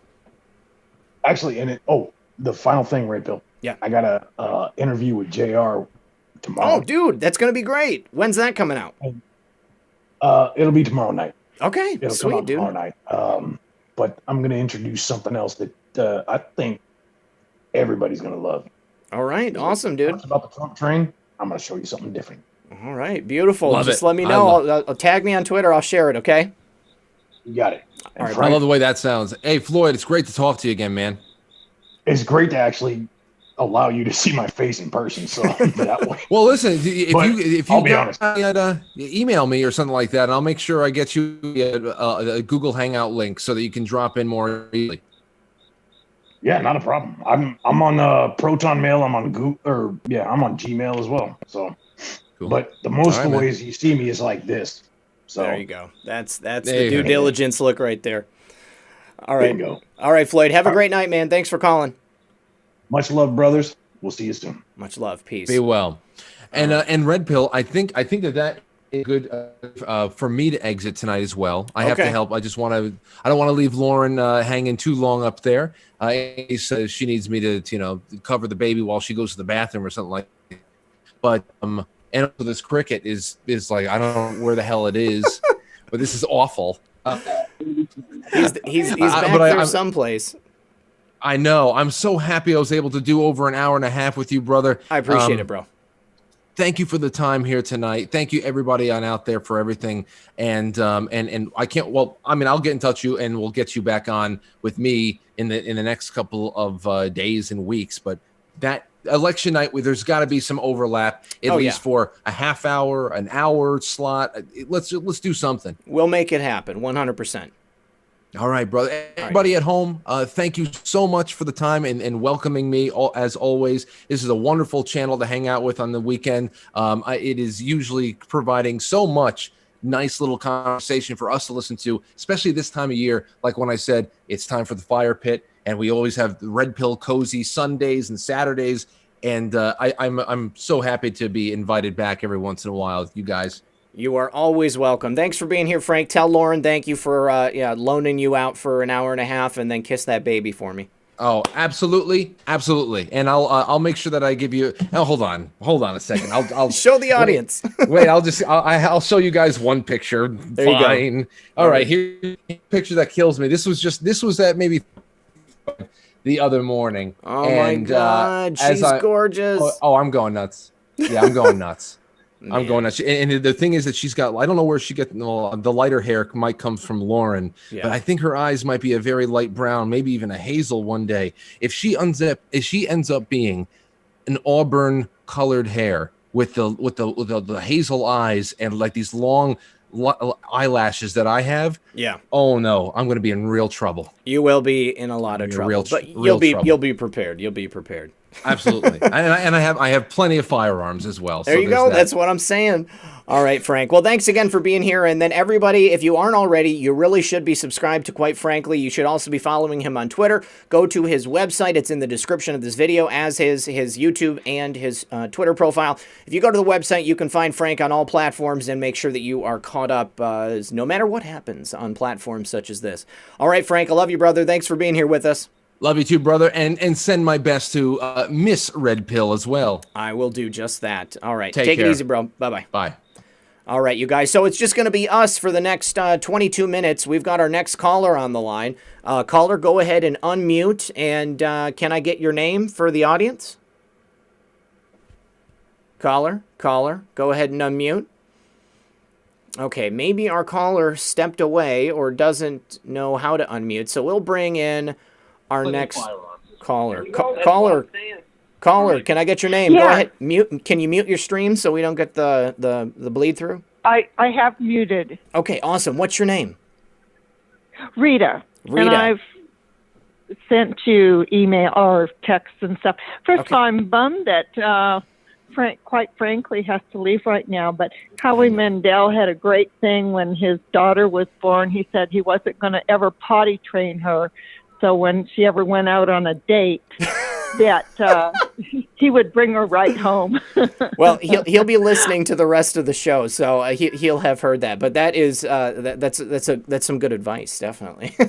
Yeah.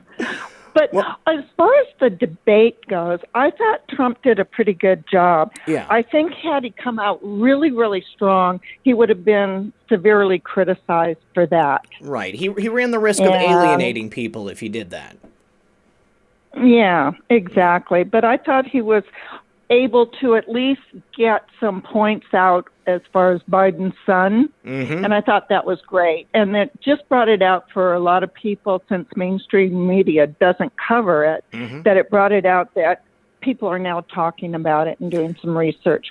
Yeah, no, you're totally right. You know, that comment about the $3.5 million, you know, one of the swamp creatures on CNN, he had to comment on it, and he even called Hunter Biden a swamp creature, saying that he was trading off of his father's position to make money, you know, like many, many people do in Hunter's position. So that was good. You know, this is my thoughts on it. You know, I think that President Trump's performance did not change anybody's mind in his base. If you went into that debate believing already that you were going to vote for President Trump, Joe Biden did not convince you to not vote for President Trump.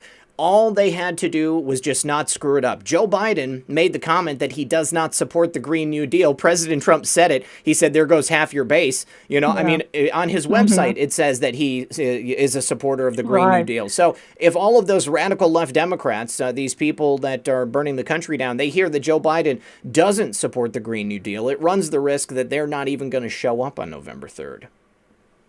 Exactly. And the other thing is he probably didn't feel really good. He was probably showing some sort of, you know, and right from the beer starting of not fatigue. Exactly. Some fatigue and stuff.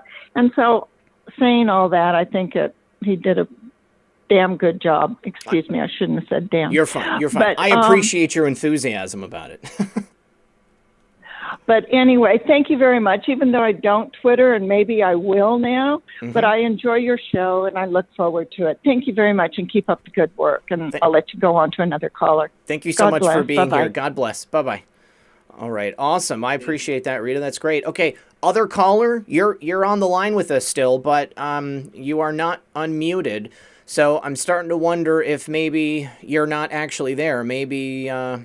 Tell you what, 2450, we're going to put you back into the waiting room, and we will attempt to come back to you later on in the show. Now we're going to go to Aaron Moriarty, longtime caller, Hot Games and Toys, and the puzzle maker himself.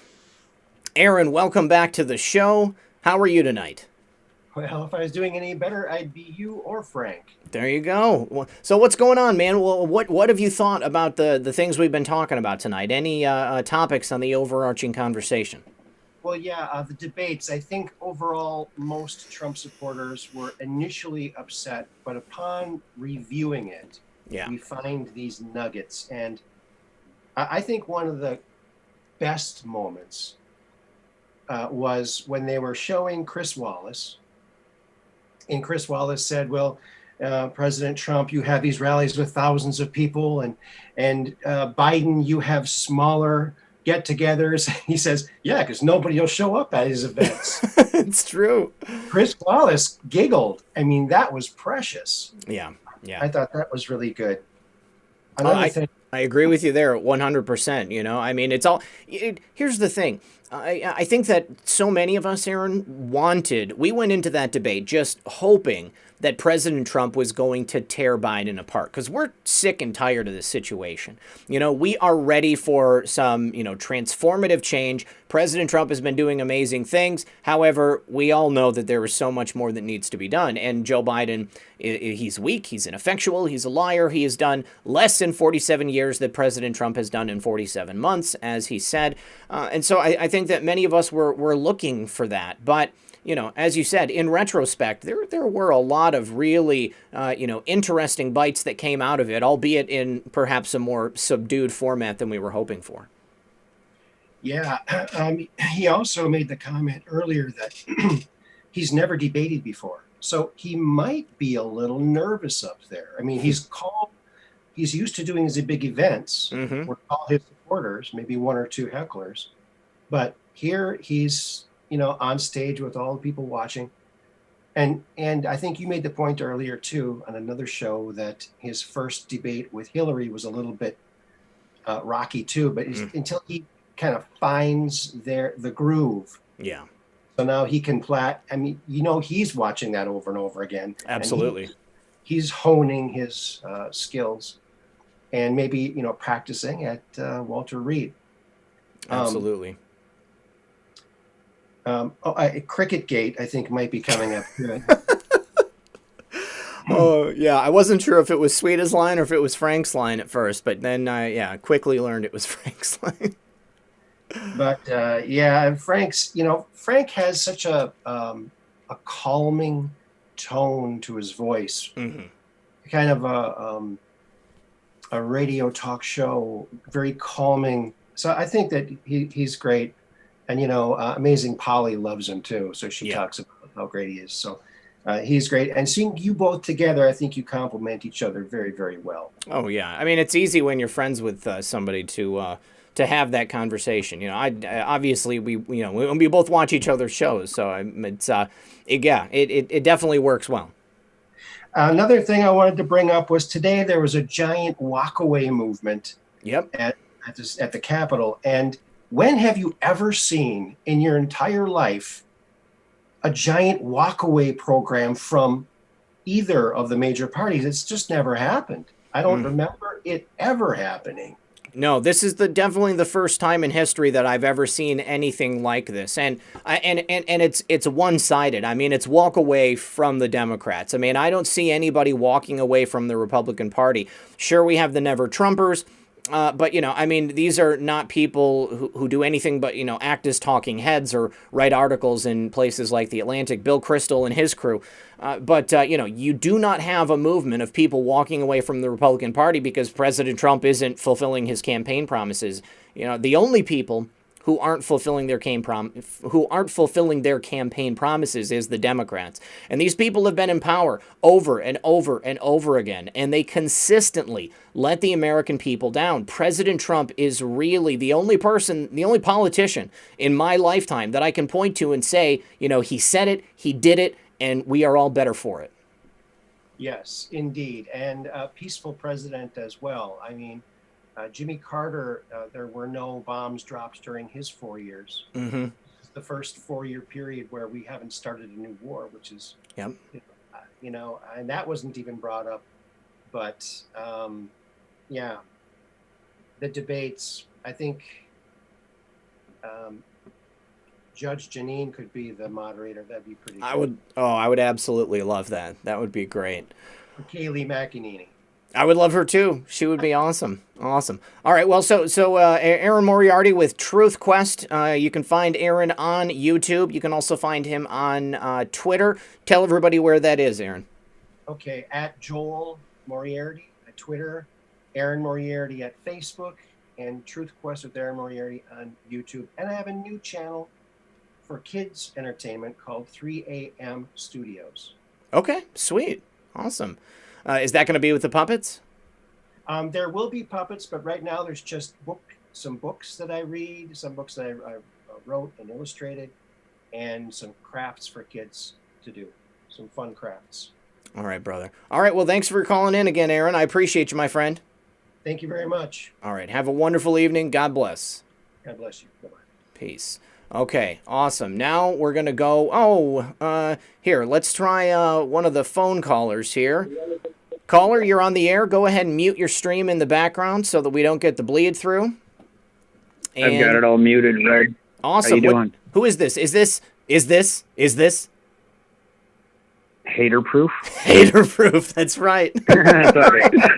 All right, you got me. I was queuing you up there, but okay. Well, Hater-proof, what's going on, I figured I'd give you a little crap on the guessing game. You know, I mean, we're getting gray hair now, and oh yeah, you know that means that we're getting old. So. Yeah. Okay, well, I didn't want to get too off topic, Red, so I decided, like Aaron, I was going to write down my thoughts so that I didn't seem so discombobulated as some of my calls in the past that I've listened to myself, that I sound completely obnoxious and mentally challenged. But so I guess the thing is I guess, Trump, I feel, at least inside, that he's within great medical help. He's got great people around him, very brilliant physicians that know what they're talking about. They know what they're doing. Mm-hmm. We're all praying for him. He's got the power of collective consciousness and the power of prayer and God's word and God's sword on his side. Okay. Mm-hmm. So I think Trump's going to pull through this. I agree.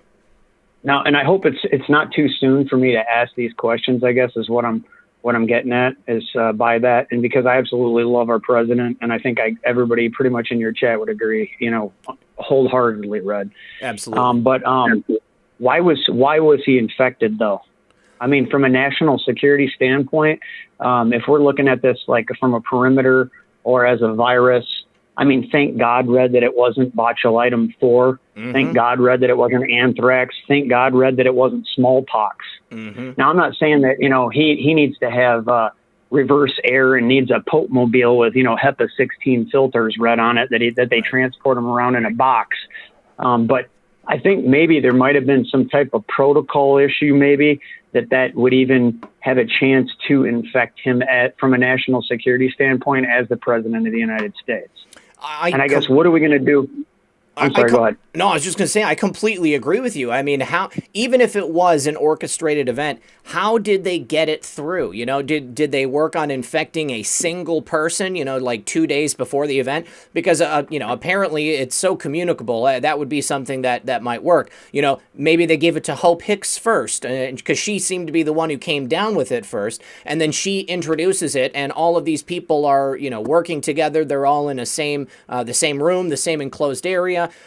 But it seems to me less likely that somebody could have walked around with, a little makeup brush and dusting this, this virus on a bunch of flat surfaces or, putting it in his water because, I think the Secret Service would be the only ones getting anything to give to the president. So it would be difficult to slip through. But, I mean, it's an excellent question. I mean, what was the initial vector? I mean, we know Cleveland, okay, but how through Cleveland? Who was it and what was the failing that happened here?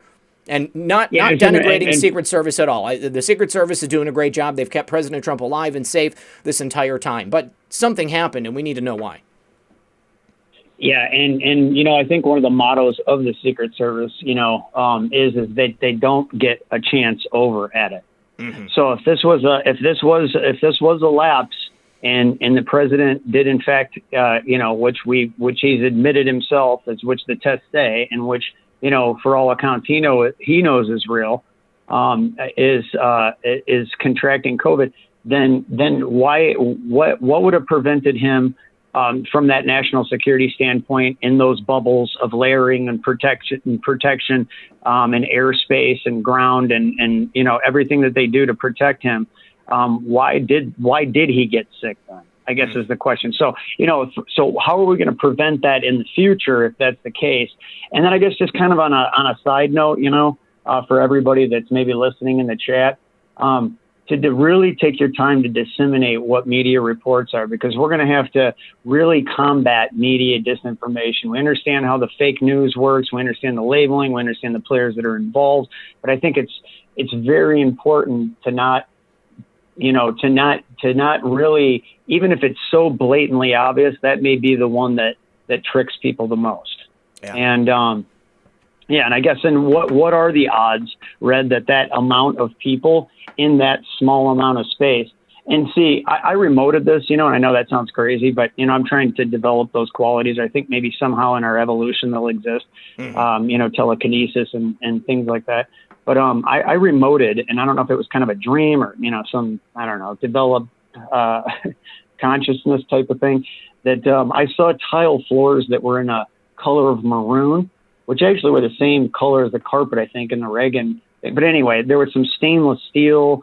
And then I saw some employees that had these white things on that looked like, the bellhop from Pee Wee Herman. Sure. Anyway, and they were, cook worker type looking outfits. And I saw like the stainless steel on the floors. And then I broke it down to like 3 individuals. And I saw like, the one guy with the mustache. Anyway, I saw these 3 individuals and something that had to do with, them getting infected through something in the culinary or the kitchen, or I don't know. But that was why I was thinking like of what those bubbles were, where that lapse of security had gone to, and so that's why I'm trying to think of, well, that's a strange amount of people in a very small amount of space that contracted the same thing, roughly probably around the same time. Absolutely. So I'm kind of wondering, right? So how did that happen? So I ask myself these questions all the time. But the one thing I would say, the future proves past, right, Red? Absolutely. The one thing I would say is that with the contact tracing protocols from the CDC, if they're going to be putting that into action, specifically in this instance, I think it should be pretty obvious in a short amount of time exactly where that came from, because they're going to track down all of the people that each of these individuals came into contact with, and it'll either, spread outward to somebody, or it will show common contact with a single area or an item. Hater-proof, we're going to take the next caller, dude, because we only got 5 minutes left, but I love you, and I appreciate you calling in, man. Thanks again. And hopefully it wasn't in the Big Mac sauce, because that would be horrible. And, or the pudding, because, the hater-proof is in the pudding. Never mind. Okay, yeah, anyway. All right, brother. I'll God let bless. You go, man. Hey. God bless you too, bro. Thanks. Bye-bye. Awesome. Okay. All right. J.R. Majewski, the man himself with the coolest lawn in America. And JR is connecting. You guys, we've got 4,800 people still here, 3,433 likes. Please consider leaving a like on your way out. We'll go ahead and see if we've got any more donations while we're waiting for JR's microphone to get connected. JR, your microphone's working. Are you there, bud? I'm here, brother. How are you? I'm excellent. How's your night going? Pretty good, man. Can you see me on video too? No, you've got video turned off, it looks like. Okay. I don't know what the heck is going on with this thing. I've had a lot of problems with it today. Okay, yeah, no problem. So a couple things, man. I think one, when you guys were talking about Trump's demeanor, we talked about this last week. Yeah. Imagine yourself being on stage and knowing what he knew about Joe Biden and having to be reserved and not being able to say probably what he wanted to say and what we would have wanted to say. Yeah. I can't believe he held his composure. I totally agree with you there. I mean, President Trump in the past has been very bombastic. He's come off in a certain way, and especially right now with the importance of this election, with all of this information that's come out recently. Yeah, I mean, I do give him credit for the reserved nature that he had there. Now the camera's working. All right. What's going on? So hey, I like the headphones. Those are Thanks, are pretty BA. You got me digging out all my gamer gear this weekend, so that's awesome. I'm getting ready. It's good stuff. All right, so yeah, and any other thoughts on any of these other things? No, I kind of lost track of where I was going when my camera fell out, but no problem. Yeah, I think it was a great show, man. I really liked the guest, man. I sent you the latest video that I did for us. If I was gonna say you should ask him if he wants to join us, man. That'd be kind of cool, especially if the debate falls through. That'd give you a partner to spar with.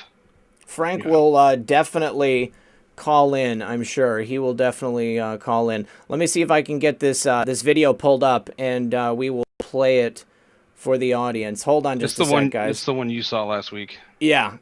I haven't shown it on the air though, so let's go ahead and watch it. So the next event, guys, is going to be on October 15th, and here we go. I love when AOC is like, boom, boom, boom.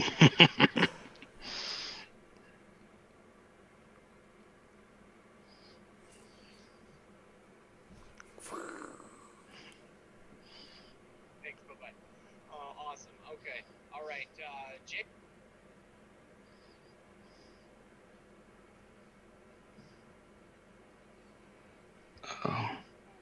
Oh, wait.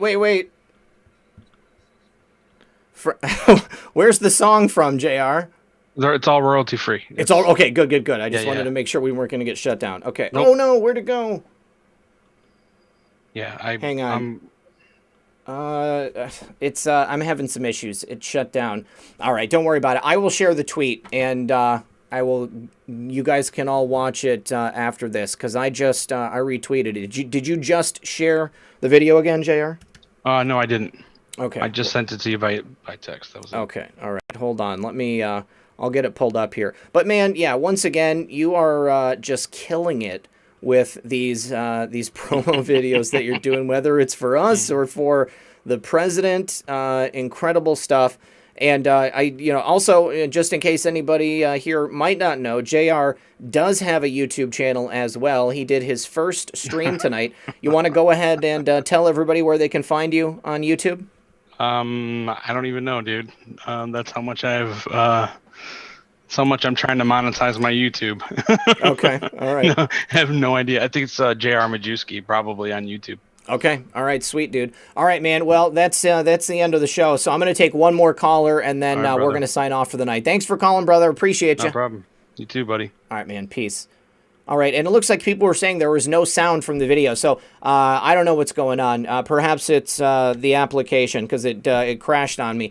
But there is the link. You guys can go ahead and take a look at that yourself. We're going to go with, we're going to take Denise, because I know she tried to call in a couple of weeks ago, and we never got to her call. So Denise, as long as this is our UK correspondent, Denise, she will be our last call of the evening. And it looks like Denise's microphone is not connected yet. And Denise, it doesn't look like it is connecting. So we'll try to take one more. And if Denise gets her microphone on, then we'll take her too. We're going to be talking with Long Live Freedom, which is actually, Denise, are you there? I'm here. Oh, awesome. Long Live Freedom. Just hold the line, buddy. We're going to take you after Denise. Denise, welcome back to the show. How are you, my friend? I'm good, thank you. How are you? I'm excellent. So what's going on? What's on your mind? What's on my mind? Well, I was going to congratulate Frank on his new arrival, but he's gone now. Couple of things. What do you think to the news about Tom Fitton? Oh, that was something that I wanted to talk about, but I didn't actually we didn't get to tonight. Yeah, Tom Fitton has been appointed to a position which will allow him to, dismiss and disbar judges if they are engaging in corruption. It is the D.C. Commission on Judicial Disabilities and Tenure. We've been waiting for Tom Fitton to be appointed or to be employed in some capacity in government, and I think that this is the perfect capacity for him.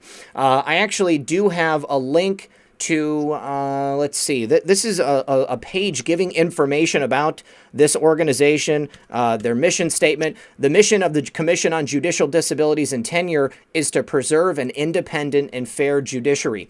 Now, Denise, when you put this up against the fact that President Trump has appointed more federal judges than basically anybody in recent memory, I think that this is really the last piece in ensuring that once these indictments do drop, that we are going to get the justice that we need and that we deserve. Because if the deep state judges were still, all across the country in these courts, it wouldn't matter how many indictments we had go out. They would get to the case in court, and it would end up getting thrown out or dropped. And this is really the piece that we need. What do you think? I think it's excellent, and I think Sullivan should be just about the top of his list. Yes, I think, from what our favorite Anand said, it may be possible that Sullivan might be leaving as a result of Tom Fitton taking this position on. But yeah, I hope that Judge Sullivan does end up taking a retirement, or I hope that he gets booted off, because his treatment of General Flynn has been absolutely abhorrent. It has.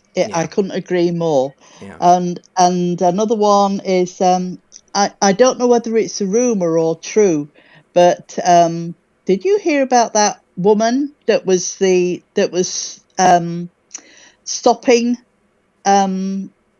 information coming out to the courts, who was blocking it?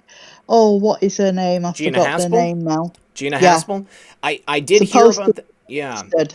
Yeah, I heard about that through Sean Davis, I believe, from The Federalist the other day. Methods and I commented a little bit about it on Occam's Razor. You know, there's a couple of different possibilities. I mean, either Gina, with her position there when she was in London, when all of these deep state actors came there, you know, at the beginnings of the Spygate planning and scandal, you know, maybe she's involved and she's blocking this information from coming out of an act of self-preservation. Either she wants to preserve her own safety and security, or she wants to preserve the agency itself, or perhaps it's about timing. Perhaps for some reason, you know, the information isn't supposed to come out yet. I tend to lean more heavily on the explanation that she's running the clowns in America. I think that we've been shown time and time again that the clowns in America will always choose the preservation of their own agency and themselves before they decide to, you know, push anything out to the American public. They've been involved in so many dirty deeds throughout the years, and perhaps Gina is exposing herself as a true black hat, as a swamp creature. Yeah, I get that too. Yeah. Oh, do you know that Abe is at that walkaway meeting? He's actually live streaming it. I did not know that. I'll have to check it out. You know, and if you guys didn't know, Conscience Abe has gone solo. He's a lone wolf again. So he's streaming on his own channel and not on 5x5. So make sure that you go ahead and follow him. Anytime you see him in the chat there, that's the direct link to his channel. So you guys can subscribe to him if you're not already. It looks like a lot of people in the chat are saying that that Haspel is corrupt. I'm seeing lots of corrupts. Yeah. I'd agree. Yeah. And that next debate is the chap who's going to lead that is yet another Democratic. Yep. Joe Biden's former intern. Exactly. Now, of course that's not bias, is it? No, of course not. Yeah, no, I think that they're exposing themselves yet again. I mean, it's very clear that this is going to be another debate that they're trying to shift in Joe Biden's favor. And, you know, hopefully President Trump is going to take a more aggressive stance in the next one. I think that all of us are ready to see that for sure. Yeah, I'm looking forward to Biden looking like a goldfish because Trump is surrounded by very, very smart people. Mm-hmm. And he can have a tiny microscopic little thing in his pocket that he pushes a button on to block whatever signals is going through to Biden and like make it scream out loud. The Secret Service, it's like they do at the rallies. That's a great idea. I would hope that they would do something like that. Yeah. And Pelosi, of course, she's getting all excited because you do know that she's second. Mm-hmm. To be president. She's second now. I always thought that was Pence if Trump was incapable, but she's saying that it's her. Oh, what? I think, she would be next in line after Pence. I mean, is she jumping the cart before the horse? That's insane. Getting all excited. Wow. You know, yeah, the Dems are practically salivating at the idea that there's going to be some transition of power because Trump is going to be so sick. I personally don't think it's going to happen. From everything that we've seen, President Trump seems to be in good spirits. He seems to be very healthy. And I think that the Dems are just going to go ahead and, they can put their dreams to rest because it's not going to happen. All right, Denise, we're going to go on to the next caller because I'm trying to wrap it up. But I appreciate you calling in. It was good to talk to you again. And you. Thank you so much. Bye. Have a great night or day. All right. Long live freedom. Go ahead and unmute your mic and we'll get your call in. How's it going, Long Live Freedom? How are you doing this evening? I'm excellent, sir. And what's on your mind tonight? Well, first off, my wife calls me Mr. Amazing. Mr. Amazing. Welcome back to the show, Mr. Amazing.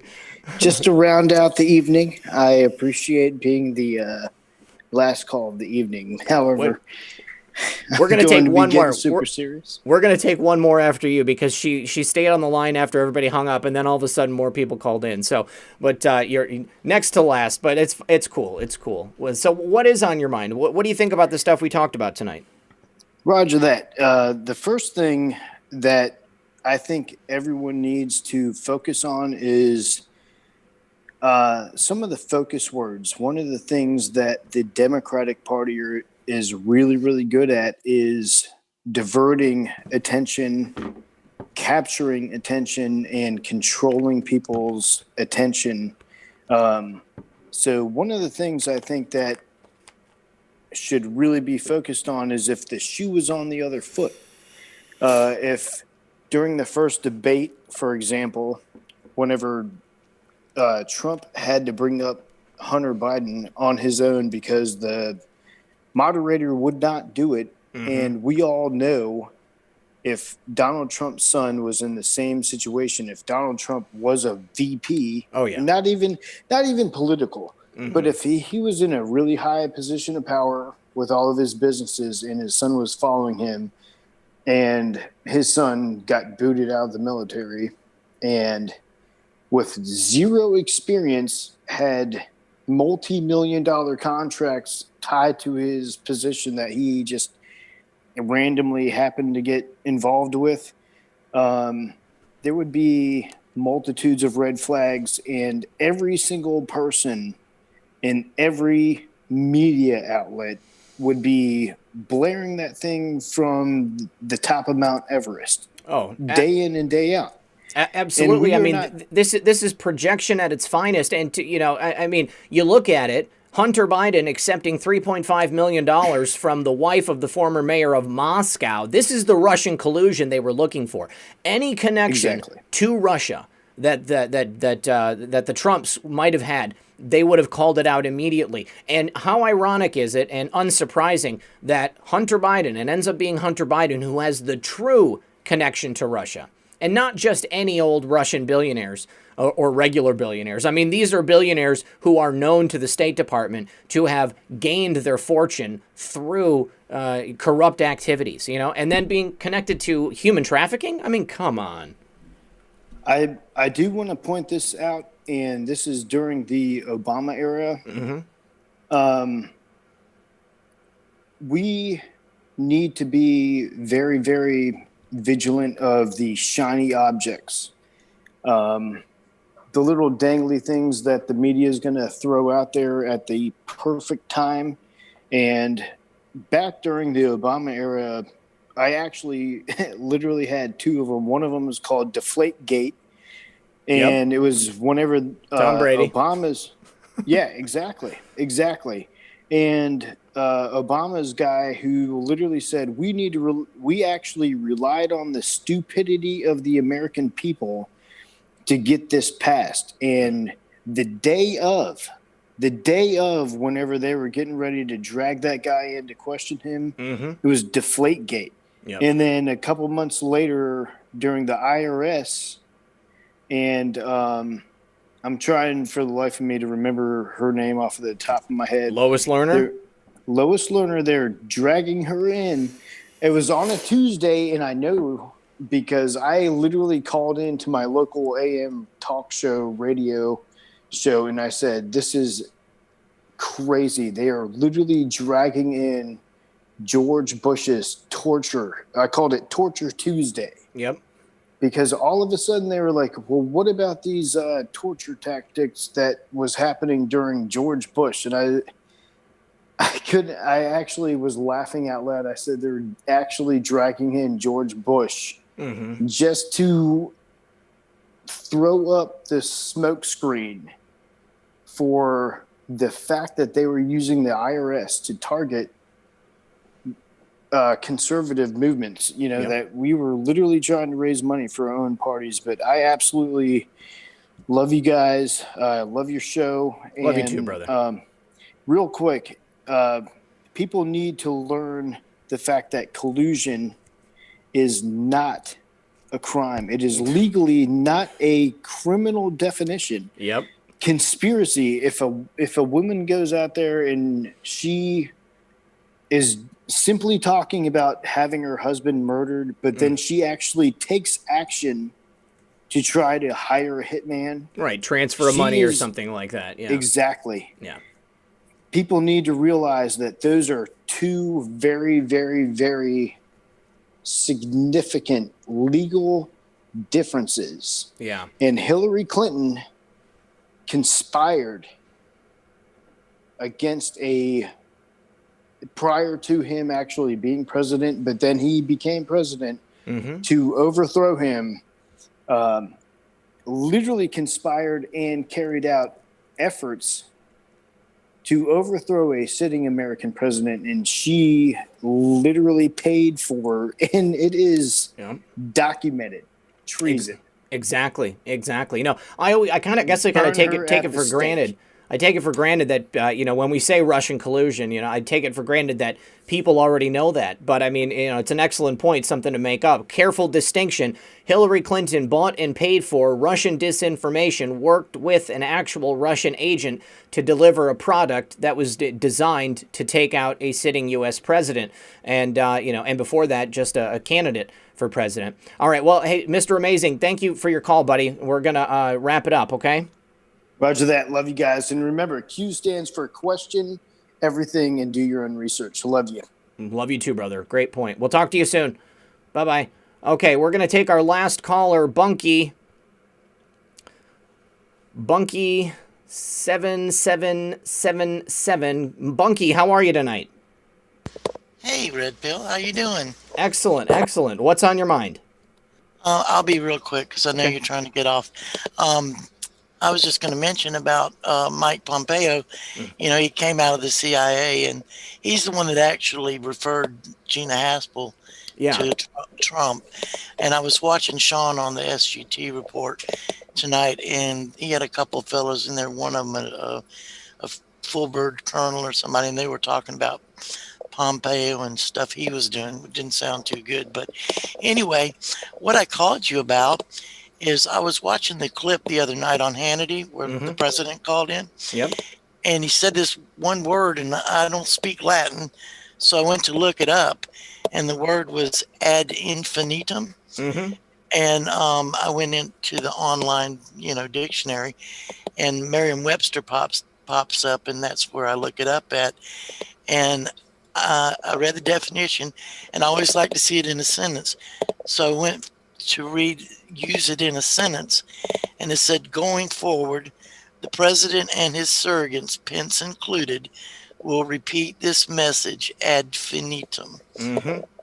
Yep, it's the same idea that we were talking about earlier with the Democrats constantly staying on message. I mean, if you report something into infinity like that, then it starts sticking into the minds of the average American person. And that's part of the reason that we do these shows, and maybe we talk about the same things, because there's always a chance that maybe some new people are going to be here, but there's also the very distinct chance that we've got the same audience coming back, and we need to make sure that we have our own set of talking points and that we stay on message, because that gives us the ability to perhaps change some hearts and minds when we go out into the real world. Right. Well, I really was trying to point out the fact there was a bit of a coinky-dink there that, President Trump says this on live TV, on a phone call, uses that word, and then you look it up in the Merriam-Webster dictionary. Oh, that was Merriam-Webster's use of the word in the sentence. Yes, it gave the example of, and it said, going forward, the president and his surrogates, Pence included, will repeat this message. And I thought, well, that's strange for an example to use in a dictionary. Yeah. And there's a little footnote down here that says, these example sentences are selected automatically from various online news sources. Oh, probably from the Washington Post or something like that. To reflect current usage of the word. Yep. He may have selected it because he said it live on TV and News with Hannity. But I thought it might have been some kind of little nod to us. If we went there and looked, that we would see that, maybe they're going to fake messages from the president. And the only way that we'd be able to know that it's him is if they're using the word ad infinitum. Ad infinitum. Well, but anyway, keep our eyes open for it. Well, I wanted to share it because I thought it was a real neat coincidence. It certainly is. Not something, people would generally stumble on. So that's what caught my eye. But anyway, God bless you guys and have a good night. God bless you too, Bunky7777. We'll talk to you soon. All right. Yeah, bye now. All right. Now, Jefferson33 said that our favorite Anon claimed Mueller was a white hat. Nope. Never said that. That was people on YouTube, people on Twitter making up their own theories. I can guarantee you that our favorite Anon never said that, because Mueller isn't. All right, you guys, I appreciate everybody sticking here for the overdrive time. The swamp runs deep. That's right, Andrew. And it's up to us to overcome it on an everyday basis. Thank you for supporting this show, you guys. I appreciate you being here. Consider leaving a like on your way out. Don't forget to share it. Make sure that you are subscribed still. Make sure your notifications are turned on. Watch the trailer video on the homepage of my channel, because it gives you the schedule for my shows, and that way you can always make sure that you catch everything. Be here tomorrow at 7 p.m. for another episode of Comfy Sunday with my good friend and co-host Methods. Our friend Nate Kane, the Clinton Foundation whistleblower, is going to be joining us. He's going to be talking in depth and at greater depth, rather, about the situation and his whistleblowing activities, among other things. All right, you guys, good luck and God bless.